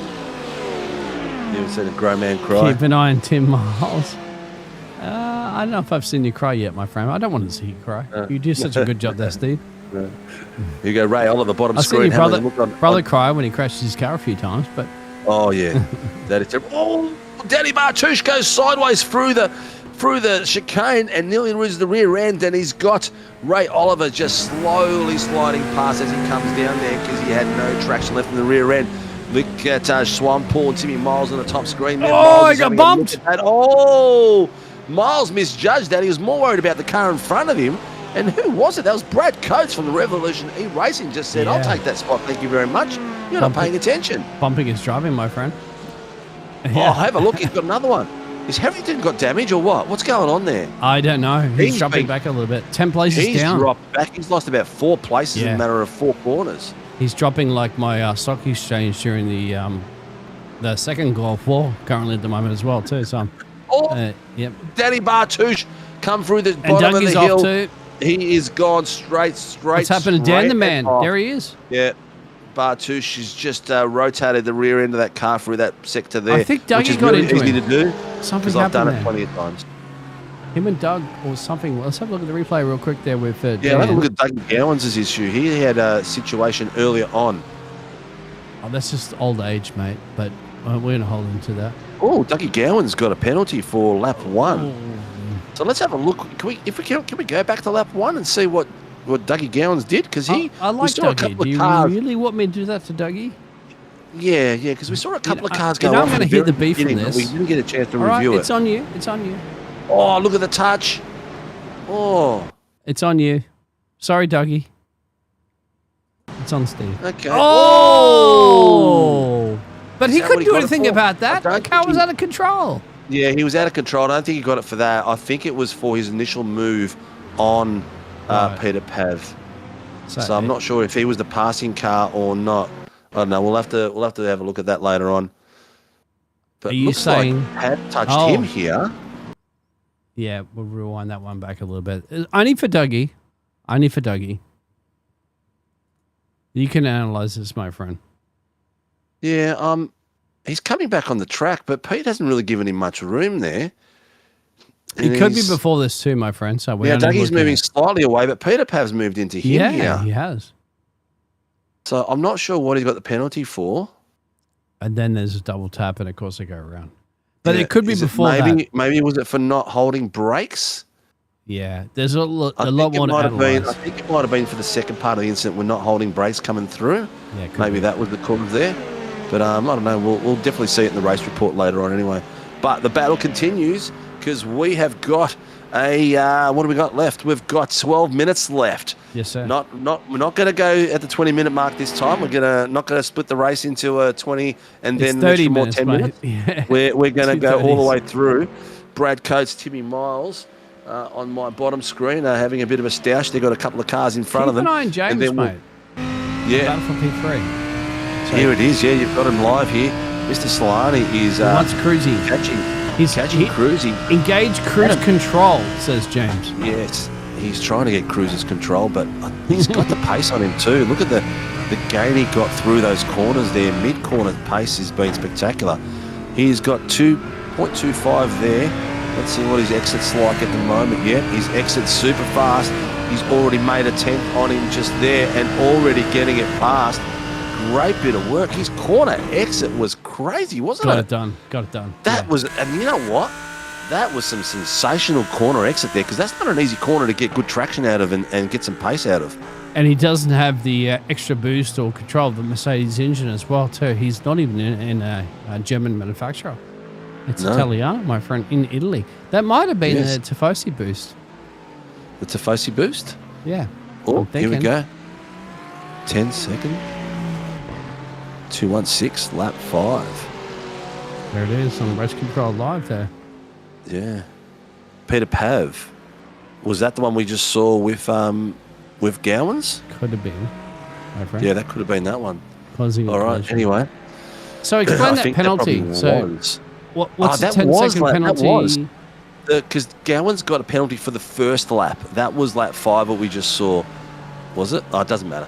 We'll leave it downstairs and they can dish So him what out does as they're that going. mean? But when they say 10 seconds, what does to the audience? that Basically, they doesn't know? just Yeah. add 10 seconds to his time. So time, right. if he makes himself, if now, for instance, Gowans gets a lap, gets 10 seconds ahead of the guy behind him, well, that does nothing to him really.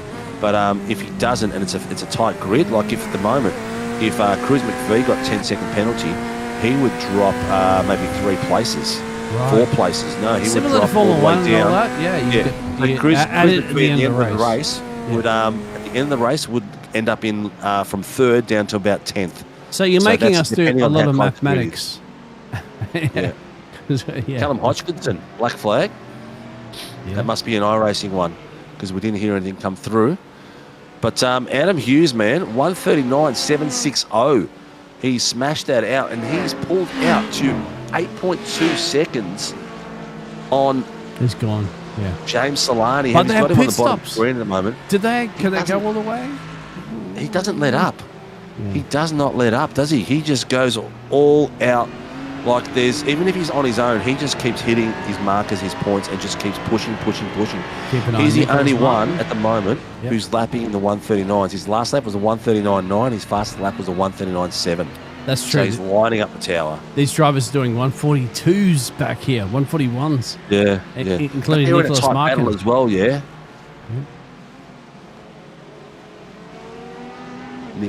Nicholas Martin can get a grip. He's putting So the pressure Nicholas. on Ray Oliver. Got Yes. noted. But either way, I'm going up at the moment to Greg Barbie and Liam Jensen as well. Jensen. Oh, Yeah, look at here this. we I go. just saw that on the tower. Jensen's on the inside line. He's going to back it off a bit. Barb's nearly gone into the back of Keithy Side by Keith. side through the S's. Side by side, the two Oh! Porsches swapping paint, touching tyres. He goes a little bit off the edge, but keeps it all the way through. Oh, I tell you what, the concertina effect between these boys is getting very tight. The It's pressure Chad there Lewis from Chad too. Lewis in the back. Look at him go. Lewis, oh, he's having a look. He's had to pull it back. I don't think Chad Lewis is going to hold back, mate. He's been following these drivers No, he's not. in the first race as well, too. He's gone for it. He knows Barbs is here. He wasn't racing Yep. with Barbs earlier, but he was racing with LJ, and that's what he's going to be lifted off it a little bit there. He knows at the moment this is that time to shine. A little bit blinking. Don't blink too much there, Chad Lewis. We need you on the racetrack. I'll tell you what, there's a few 299. These boys are keeping each other busy. They're keeping the How race about control busy. as Cruz well. and James, mate? This is going to be a great battle between these two drivers at P2 at the moment. So Hughes is up the road, but James and 9.2 Cruz seconds. are the battle for P2. And this is going to be brewing into get your popcorn, put your seat in the upright position, and you astray your tables. Well, this Captain- is the first lap that Hughesy's gone into the 140s, but barely 140.068. The last 4 laps, he was in the 139s. So this is his slowest lap. He's been literally going a second and a half faster than anyone else on track. Sounds like you're an engineer talking to Fernando Alonso. Hughes faster than you. He's faster than you. Cruz, I don't know that now. Leave me alone. Let me race. Is Cruz faster than James? Look at this at the moment. Yeah. Oh, they're getting hot. This mid-pack in the back is getting really tasty. Hamish Curtis is having a look with one of the cartels. That is Thomas Cooley. It's contact. they're off. It's He's off. Contact. Oh, looks like Curtis might have given him a little bit of love through the chicane and not enough space. Where is the hug A little love? bit too long and rotated him round. Yeah. Holy dooly. Chad Lewis on Greg Barber. I'll take that down to the bottom screen. That's still going. Oh, they're all getting feisty in there. I'm They're not getting taking some my race eyes off this battle for P2 as well, too. So you keep your eyes in the bottom pictures for the other battles that are going on because They're going side by side. Chad Lewis. There's more battles out there, but we just can't do it anymore. There The goes heat is Chad's on. taking the inside line through the chicane. He let Barbs go through. He did the Had right to lift. thing and let space for him. he's lifted. I think he's lifted a Yep. little bit there. Yep, he's lifted him go through. Lifted. Don't say that to a There's- driver. To never lift. No chicken footing, my never friend. lift. There's never But here chicken we footing. go. You've got James Solani there. He's with pressure of Cruz McVie. McVie's had a pretty good night tonight, but Solani's had a sensational night. Straight down the front straight with 3/10 of gap between the two of them. Slowly followed by Greg Barber and Liam Jensen, who you can see right now. If there's no pit Chad- stops, you've got to gas it. You just got to go for it. You've got to send the got to guy. go for it all the way. We're down the last 4.5 minutes, so we're only got a couple more laps in Yeah. it. Jesus, this race went so quick. Adam Hughes has got this one, mate, but I think the battle for the second step of the podium, the bubbly stuff does it taste better on the second step? I'm not sure, my friend. I've never won a race I or think even it's a been bit on a warmer podium. on the second step. It's a bit colder on the All top right, step. so And then when you're on the third step, it's like James lukewarm. knows what it tastes like at the top step, but I don't think he's going to be able to bring it to Adam Hughes. So he wants the second warmest champagne here.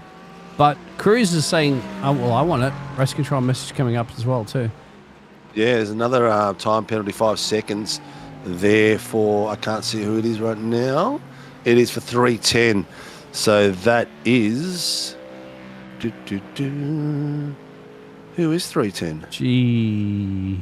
We got accidents at the back, too. We got some cars off, too, mate. Dan's off. Jacob's off. Ash Glover. Right. Yep. Stephanie's provided the information. Yeah, Black she's flag been as great. well. Yep. She's been really good. She's been keeping us on our toes. Their times are going everywhere. There's a few So battles give that me have your fizzed walking away. stick, mate, so you can get to the, up to the commentary box. Here's your walking stick there, Steve. Oh, thank you. Thank you. I get my walking stick. Race. Steve, you better leave the booth now and make your way to the commentary box. Yeah, give him an hour. It'll take a while. I've got to climb the steps. And I'll get there and be like, well, thanks, heaps. That was a hell of a race. Can someone pick up my lung and bring it back for me?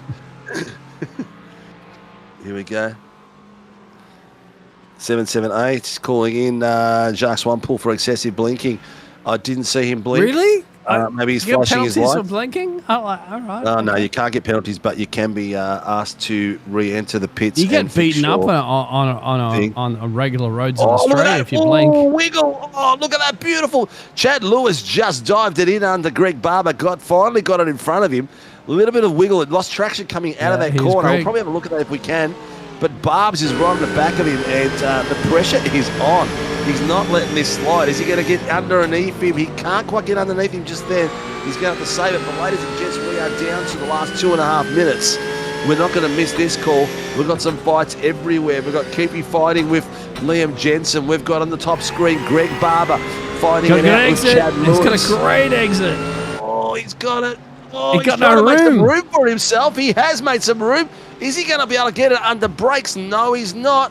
He's going to have to try to make it down the main straight, but he's got one more lap. Call up this Freddie one, I Mercury, reckon. my friend. You're under pressure. Call him.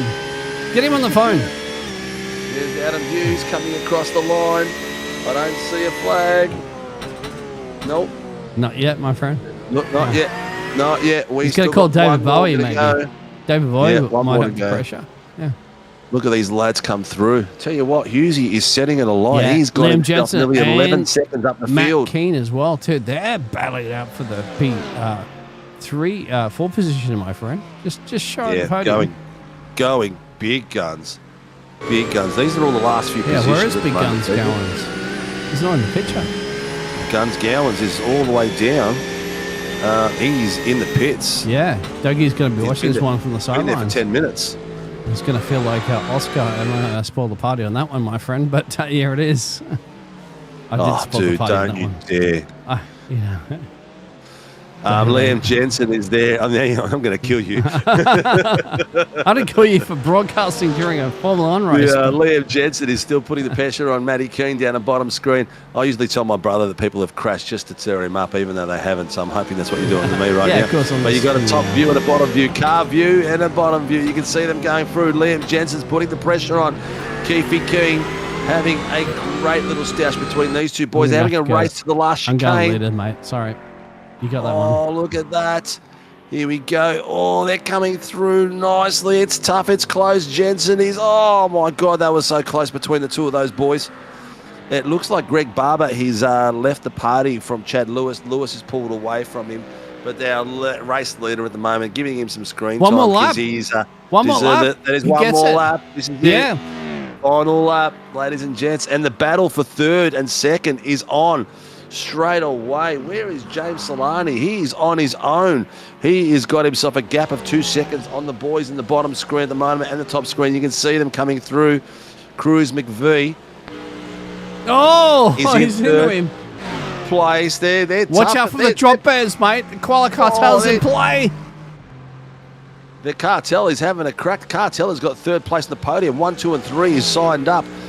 5 seconds down the field is Matty Keane and Liam Jensen. You can see them on the bottom screen, on the top screen going for it as well. I'm going to take it down to Ray Oliver and Blake Urquhart for some extra spicy action down the bottom of the grid as well. They've got a couple of boys chasing. Oh, Ray Oliver's gone round to finish it off. I'm not sure if he got some love from Nicky Martin or not, but he's gone around as well. He'd get a But grip. ladies and gents, He might get a grip from Nicky Martin. he might get a grip. The grip was gone. This is the battle for fourth place that you can see right now. Top Step is having a bit of a run. Liam now. wants He's it, come mate. Out of the, Liam's Max Top Verstapping chicane. him. He's trying to Max Verstappen him. he's not having much luck. Oh, Keeney got him really high up. Oh, look, he's shocking around. Jensen's going around too nearly. But I reckon he might have to readdress that one because Keeney was pushed off Keep an onto eye on the that one, mate, big because the block. race leader's going to come across there, and Here Adam we Hughes. go, ladies and gents. Heat 2 of the Warren Brown GT3 SRW Challenge Round 4 at IMOLA has been taken out by Adam Hughes with an amazing effort after a reverse top 10. He done a spectacular job, up 3 places. In second place, coming across the line, is James Solani coming across there as we can see him go through the wave flag from the SLM Motorsports team. And third place from the Koala Cartel, Cruz McVie brings it across the line to take it outright. And Liam Jensen and Matty Keane fight it out all the way through to the final breath. They can squeeze out of this race in 4th and 5th respectively. Chad Lewis took it away from Greggy Barber as they come across the line in 5th and 6th and 7th. Johnny Gallen got himself up 20 places. The biggest mover and shaker tonight took it up into 8th place.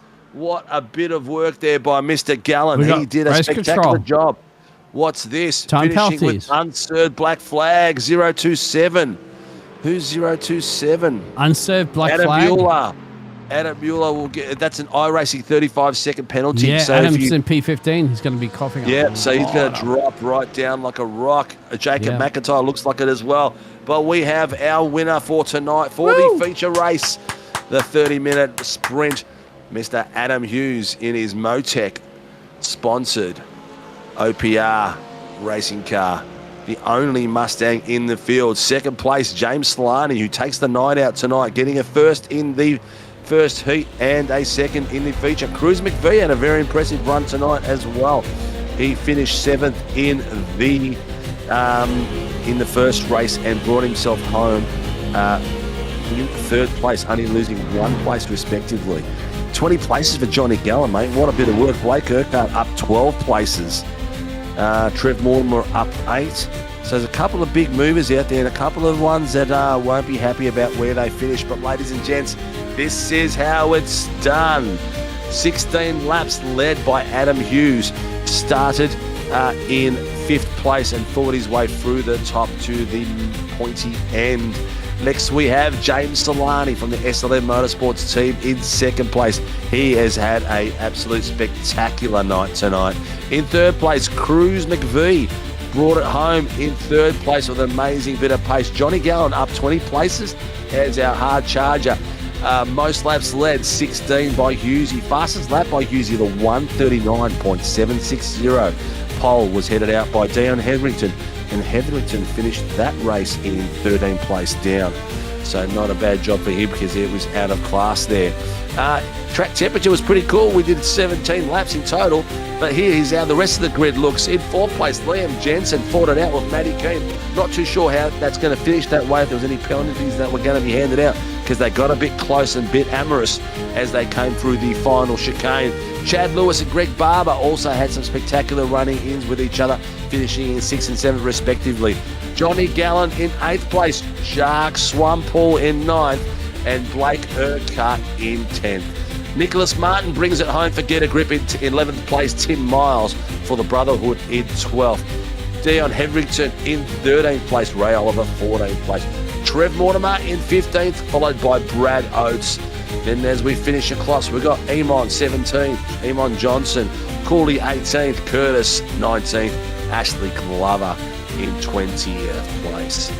The grid will switch over closely now. Adam Mueller, he's got himself down to 21st, Bartouche in 22nd, Edwards 23rd, Hodgkinson 24th, Daniels Jr. 25th, McIntyre 26th, Martin 27th, Pavlovich 28th, Gowans 29th, and downstairs we had a few that did not complete, but thank you very much tonight to Stephanie Piccoli and Mark Cochran for looking after the race control booth. Mate, what have we got? Who have we got? Where have we got?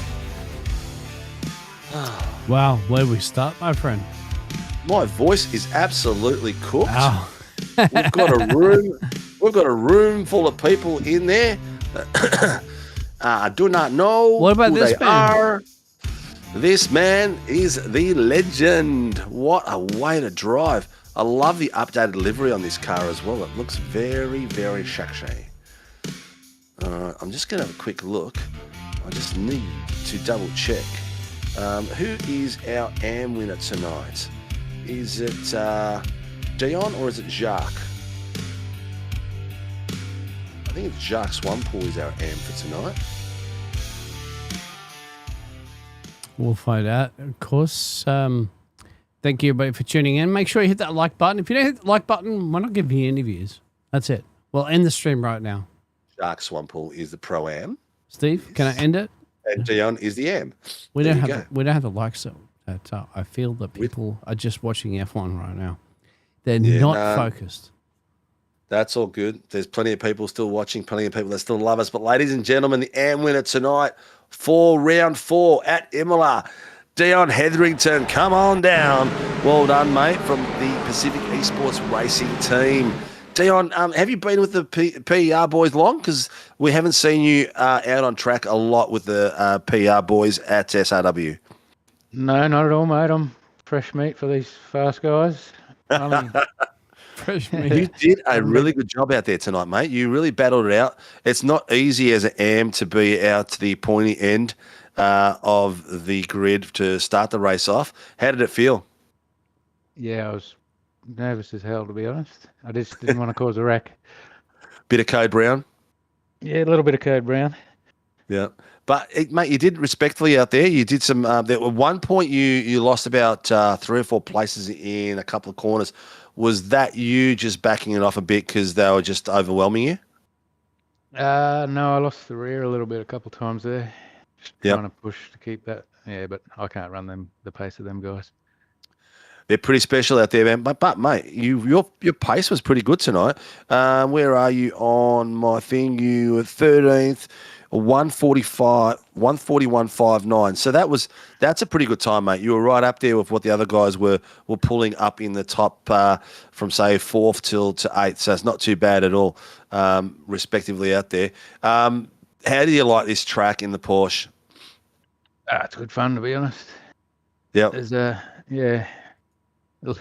you got to treat it with a bit of respect. You got to set it up to be a little loose, and you got to learn to let it slide a little bit. So, the Tifosi is going to be not too happy with you, the Porsche, but winning the class, my friend.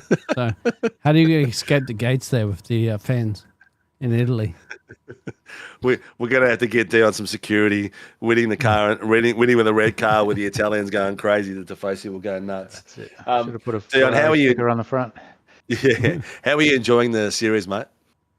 Yeah, it's good. Well, as I said, I'm new to this, but it's the first one I've ever done. It definitely gets the anxiety up, but it's great fun. Not bad for the first one. Racing, yeah, not too bad, mate. You're doing well. How long have you been in the sim for? Just before Chrissy, pretty much. We got stuck into it. Nice work, mate. You're doing some great pace. I tell you what, you're already faster than me. Not that that's very hard. Yeah, exactly. Not that that's anything to be proud about. Really? Not that it's anything to be proud about. But mate, you're doing well out there. In all honesty, your racecraft and everything else that you've done out there so far has been pretty good. So you're out with a good bunch of blokes that have helped you. The PR boys are definitely a good group of guys that will help you get faster and better. Mate, who gets you out on track and supports Mr. Dion Hetherington? Do you have my wife? Oh, I'd got something in there. Hey, thanked his wife for putting up with me. He's a smart man. There you go. Smart man. He ticked all the boxes PER off guys, there, mate. PER guys, Bunga, Gal, and Ergie, them especially them three, they've been helping me out a lot, which helped me find some time. And then obviously our team sponsors, Lake Edge Holiday Units, Majors Garage, One Shot Pest Control, and 8 Rivers Photography. So yeah. Excellent, mate. Excellent, mate. You did a really good job. You even did the sponsors list properly as well, mate. Yeah, thank the wife first, mate. There you go. So you get to sleep in the bed, not on the sofa. They are some critical points out there, that's for sure. Well done, Dion. Great to have you on track, mate. I hope you keep enjoying the fun, and well done for round 4, mate. All right, thanks to you guys too. You're doing a great job. Cheers, brother. Ladies and gentlemen, Dion Hetherington taking out the AMs in round 4 at Imola. Let's have a look where Mr. Jacques Swampole is. We'll bring him on down. Jacques Swampole takes the Pro-Ams tonight for the SLM Motorsports team, finishing outright in 9th place. Jacques, how's it going, mate? That was a hectic race. It was very good fun. I really enjoyed tonight. The car was one of the best balances of drivability I've had all season. Excellent. And definitely felt like this track sort of helped the Merc a bit. I Yep. felt I could be more competitive in most of the other tracks. And I think after a bit of seat time in the car, I'm definitely getting a little bit more comfortable with it. But yeah, that lap one, just avoiding all of the carnage was really awesome, and being able to take it to some of the pros was yeah, I really enjoyed that. Yeah, no, that's it looked like a lot of fun out there, mate. And you had a lot of fighting to do around you, mate, as well. You had Urquhart around you, had Gallen around you, Nicky Martin for a bit as well, Timmy Miles. Yeah, like I said, taking it to the pros every now and then, it felt good. Felt great to battle with them a bit because I don't see them often. So yeah, this is well out of place for me from my usual pace. But like I said, hopefully this is the start of a few more of these double podiums. It'd be really great to be able to have a repeat before in the season. Look at your entry into the couple of turns as well, too, my friend. You just made sure that those two guys battling at the front there were sorting themselves out. Take it cautious. You went on the inside line there, and that goes to show you, I have to say, your mental knowledge of racing track and racing. You know, you can't win a race in the first lap, can you? But you can certainly win your class on the last lap. Yeah, absolutely. And the thing is just placing the car in safe places, especially lap one. Like I said, there were so many incidents that I had to drive around in the first three corners. So it's just, you know, being lucky to be on that inside for the start was very fortunate. I think being on the outside into turn one is always fraught with danger because if somebody understeers, they'll take you out. But being in that inside really helped. I could take my time, just line the corner up and get through there as cleanly as we could. You know, a clean car helps you win a race. You know, bent cars don't really do well in race conditions. No, you're 100% right, mate. You're playing it smart. Keep it clean. Keep your nose out of it and get that car around the track because at the end of the day, you're spot on. A bent car just doesn't perform as well as a good one does. And it's that one pass that you try to avoid could be the difference between you completing a race and not completing a race. And to get points, you need to finish the race, don't you? Yeah, absolutely. And like I said, just letting the pro drivers through when I felt that I was holding them up in a place that was safe and allowed them to pass without me losing too much momentum and speed. It's really tricky around this track because although there's a lot of fast straights, there's also a lot of braking zones where you can get it wrong. So it was really just trying to get them and allow them to get around me as clean as possible. And I had the pace on Coates for quite a bit of the race. So both him and Urquhart, I felt tonight I could keep them at bay. And that last few laps, we were able to do it. So yeah, it's I wouldn't always be on pro pace, but it's good to take the fight to them every now and then. Jax, you don't need to be on pro pace to win a championship. Do you feel that solid results could potentially get you all the points that you need to be at the top of the timesheets? I think for this season, probably I'd probably be top 3 if I can continue form. But consistency is king. You know, you can be fast for 2 laps and you know be back at the field because you run into incidents. Being fast is great, but being consistent wins you much better points and keeping, like I said, keeping your car clean, exercising good racecraft. Those are the things that really help to accumulate the points. Yeah. Well, cracking bit of work out there, mate. It looks like you got your head screwed on and you're heading the right direction. Who gets Mr. Jacques Swampole out on track and supports the team, mate? First and foremost, SLM, our team, and then SidSpeed, who's our sponsor. Really want to thank them for everything that they do for the team. And as I said, great team to race with. Excellent work, mate. Well, congratulations tonight, Jacques. Ladies and gentlemen, Jacques Swampole has taken out the Pro-Ams tonight at round 4 at IMOLA. Congratulations and good luck for the rest of the season, Jacques. Cheers, guys, and thanks for hosting it as always. Cheers, brother.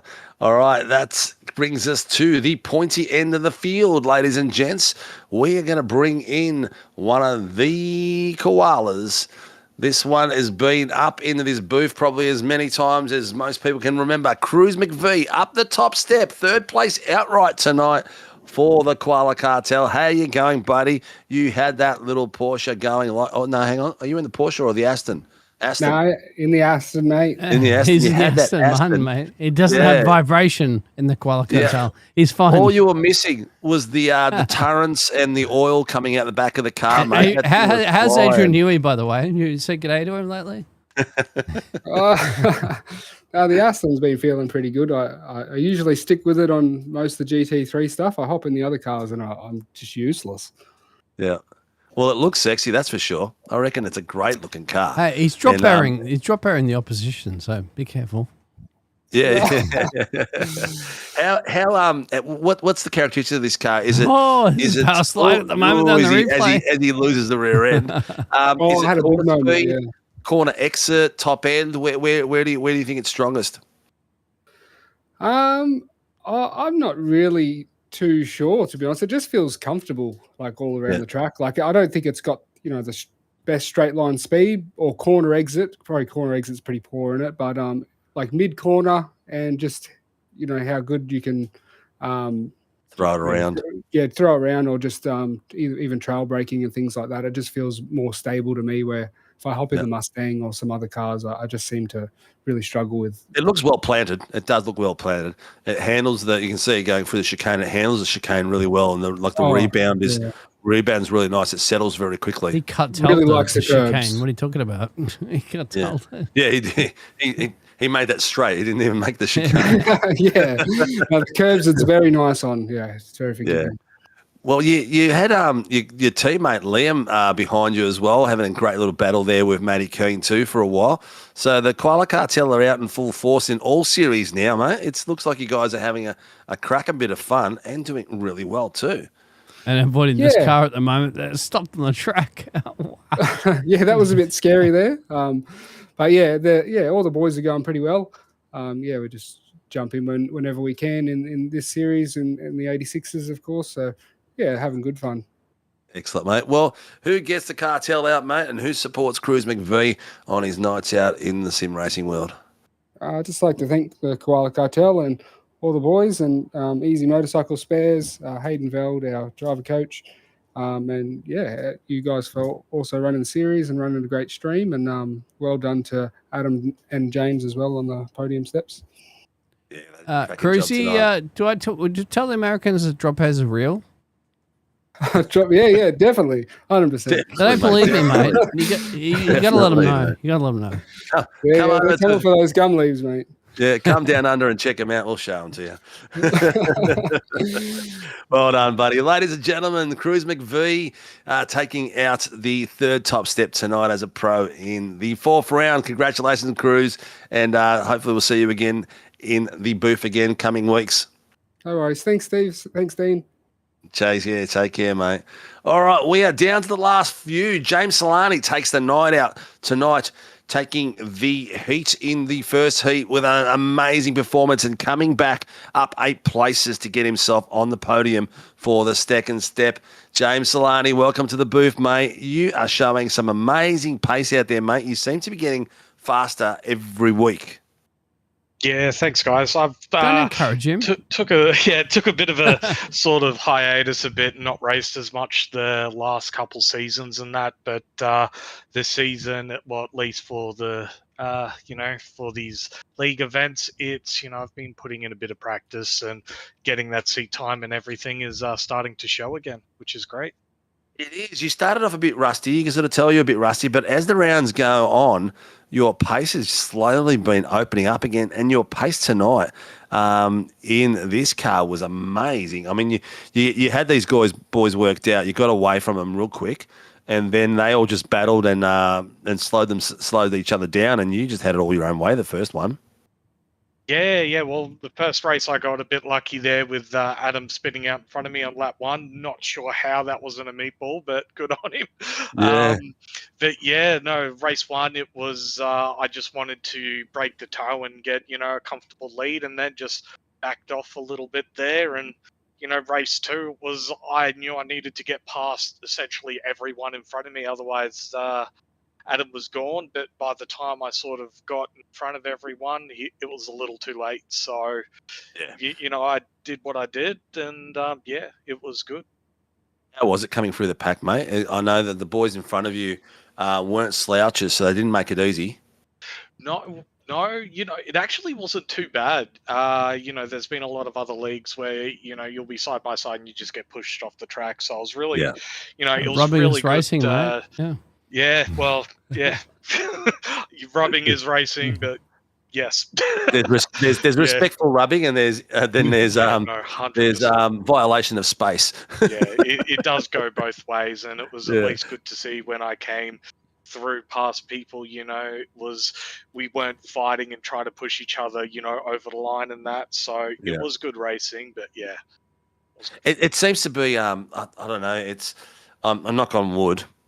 But it seems to be getting better and better across all our series as well. People are just they're giving space. They're fighting a hard fight, and they push it to the edge, like to the you got to leave a car space, and we leave a car space most of the time. But it seems to be right on the edge, but really good to watch. Like I'm loving it. Like in the booth up here, it's like I don't know how you guys handle it because the contact of some of these corners just makes your car light everywhere. Oh yeah, no, 100%. That's part of the reason why, I spend like the full 2 hours practicing and that beforehand is I try and find where all the cars sort of limits with my, limits as well. And, in the practice, I was getting down to, 39 sevens, 39 fives, but I need to be consistent. So, I backed it down a notch or two, which was still fast enough. And, you be consistent, keep it clean. And, hopefully everyone's respectful around you as well. And it just played out.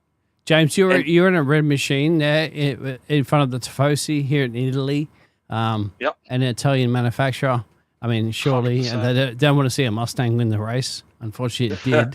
Well, if it wasn't reversed, that's why you're so busy. You're down there signing autographs. I can imagine that. You're keeping Tifosi fans, and I mean, celebrated by French champagne. Unfortunately, on an Italian podium, but it must feel good, right?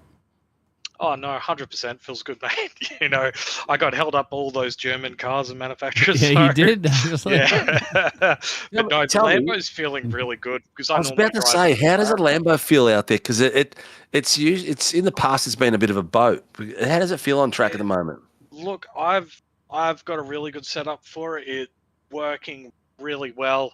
I was using a different sort of style prior and went from that to, at the bend and that to what I used at Bathurst, and this thing just clicked and it was on fire. So I really enjoyed it. I probably should have pushed harder at Bathurst than what I really did, but ever since I've made the changes in the setup, it's been fantastic. Oh, it's good to hear, mate. Good to hear. Good to hear a different car up there at the pointy end doing really well. Mate, who gets Mr. James Slaney out on track and supports your racing, brother? You better think they're Italian. Mr. James Salhani gets out on track due to SLM and Matty Keane. So I'd like to thank SLM and Matt Keane for all the help and support they give. So, yeah. Excellent, mate. Well, congratulations on a cracking night. Hopefully the form will continue and the battle for the title will go to the end and Mr. Hughes won't have it all his way. So congratulations, ladies and gents. Second on the podium tonight, Mr. James Solani takes it out for SLM Academy. Good luck, brother. First and heat one. Yes. He first and second, thank you. Yeah, you took the night out tonight, so you got maximum points tonight. So congratulations and amazing bit of work, mate. Thanks, boys. You have a good night too. Thank you. Cheers, ladies and gentlemen. That was James Solani winning the heat tonight outright to the feature. Let's bring him in. He's been waiting long enough. He's probably fallen asleep and his fingers are getting sore from going through his mobile. Ladies and gents, the man, the machine from OPR, Mr. Adam Hughes. How you doing, brother? Good yourself, mate. How are you? Oh, mate, it's been good. What the hell happened in lap one, race one? Lack of skill and skill issue. And we don't ask those questions. I think I did 4 hours or 5 hours of OSR before that, so I think that just made me tired and not, switching on, I guess. Why you want to subpar yourself to a... Anyway, let's go. Continuing. Go ahead, Mark. Adam? Yo, got ya? Yep, got ya. Sorry, I can't hear Steve. Was it cold tyres? Yes. Yeah, it was definitely cold tyres. Yeah, that's what screwed me over at the start was the cold tyres, and after that it was good as gold after that. Well, you were good as gold. You were lapping. I think you did at one point. I saw you do 4 or 5 laps and 139s. So you weren't backing off at all. USA with the Mustang as well too, isn't he? Yeah. Was that the first race or second race? I was doing the second race. Yeah, the second race. 139s. I think it was like 3 or 4 laps in a row you were doing. Yeah, so you only one out there at that point doing it. You just I mean, I know what you're like. Once you get up front, you don't back it off. You just keep hammering, don't you? Yeah, because I don't want to be having a moment or getting caught up in other things or getting a back marker or safety cars. I just want to get out front, build a gap if possible. Right. Well, because we do know that you do tend to do silly things sometimes, don't we? Oh. Yeah, well, race 1 was evident of that, wasn't it? Steve, come on, man. Don't give him well, no, we've seen Adam been out in the lead and do some silly things. We did it a few weeks ago. We nearly lost the rear end and nearly He's in bucketed a Ford, man. What do you expect? Ago, the car can blow up. There's not much it can control, right? It's not the car, right? Well, the Mustang seems to be handling this track really good, mate. What is this one of your favourites? The track wise, yeah, I don't mind IMOLA. It's a cool little track. I thought there was gonna be more safety cars than what there was. We only had one, but yeah, no, I like the track. It's look at this, mate. It's good fun. It's tight. You know, there's some passing opportunities if you get it right. What do you mean passing, mate? You got it done right now. Look at this replay. I mean, early days of this race, and you say, "I want to be up the front. I want to be up the front." You guys got a bit close in this chicane a few times. It was like, what the hell? Oh yeah, it got real close. I thought I was going to kill a few people at one point. I was like, oh no, I better back it off and sort of build a gap and do it properly so I can get it down the other end of this straight. What is the speed of the Mustang that you think that it's got the power over the rest of the cars? Because there's no other Ford in the there's no other Mustang in the whole grid, my friend.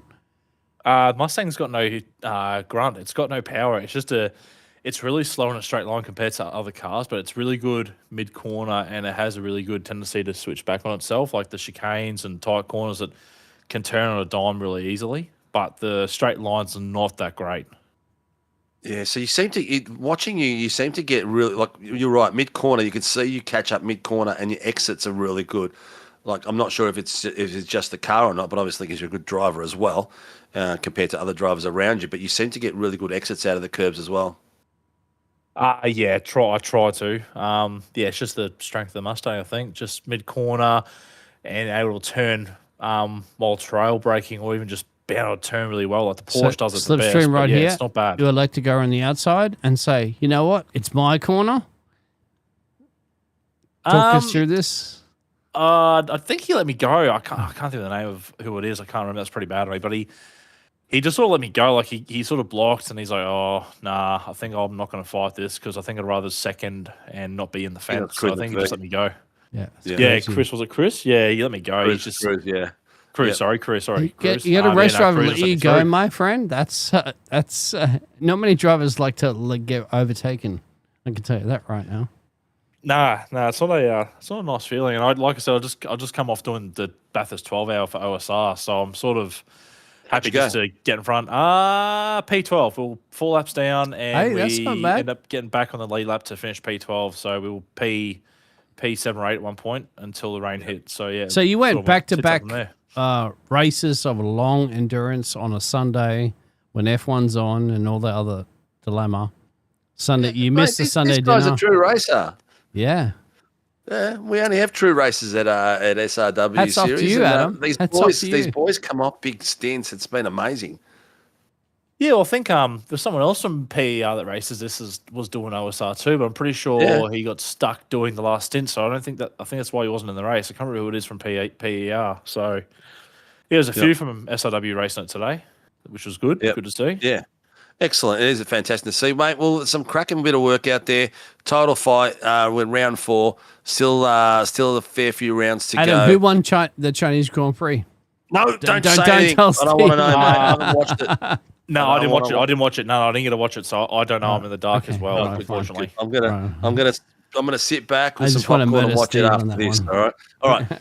I'm gonna turn your mic off, Dean. I'm broadcasting, mate. Good luck, Mr. Hughes. Congratulations on an epic fight back, mate, and some great work. You did your second way back from the first heat. You all the way last, got yourself back up into the top 10. So crack a bit of work, good strat as well, because you knew you'd have the reverse top 10 and put yourself in a clinical position. and some clinical points as well.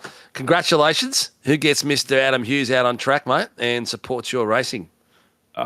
I just think of the boys from One Performance racing for today and for the weekend because of OSR, and Mrs. sort of convinced me to race tonight. I'm like, I'm too tired, so thanks to her for coming in clutch.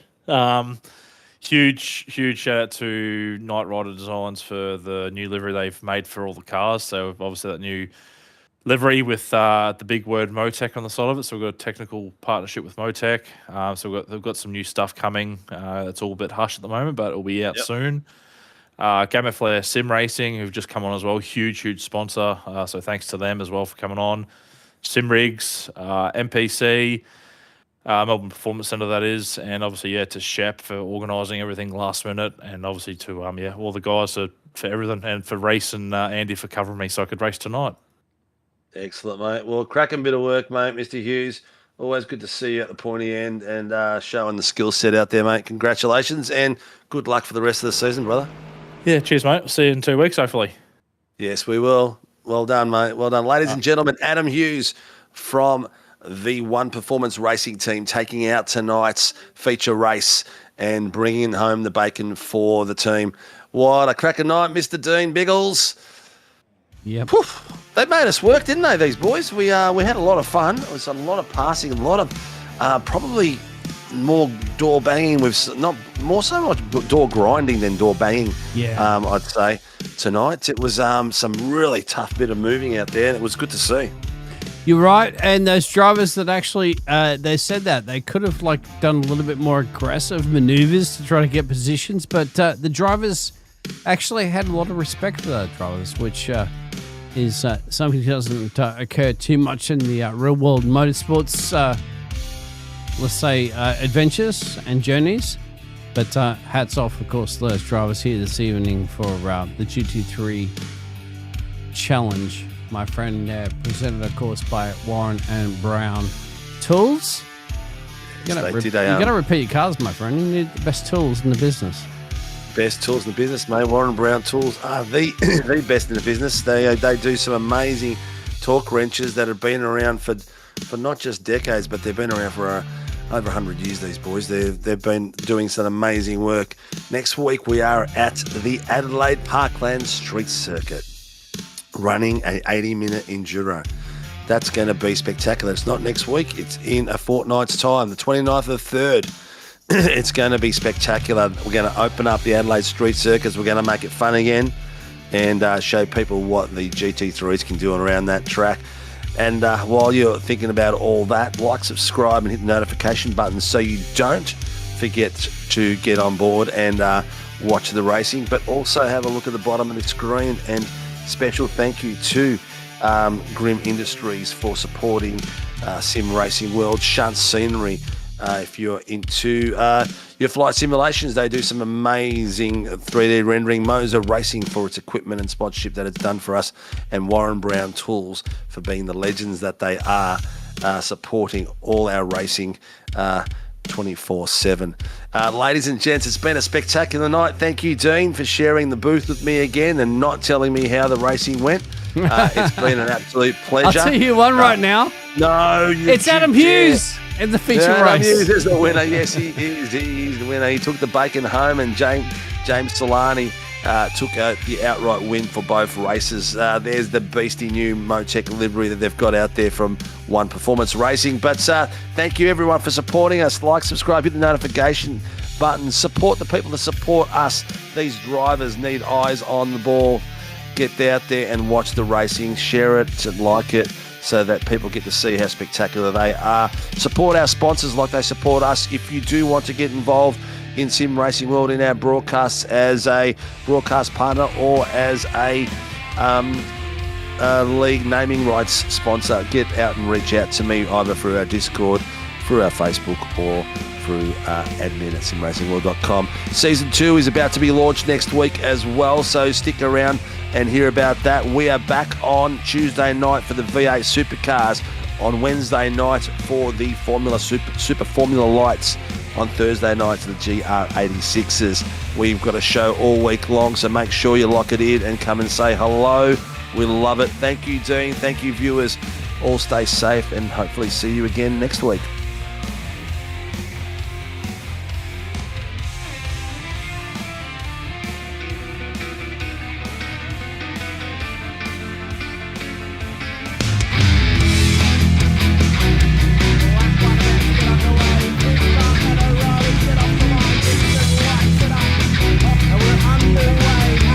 Sinka for the final race of the season. It's a scramble towards turn one for the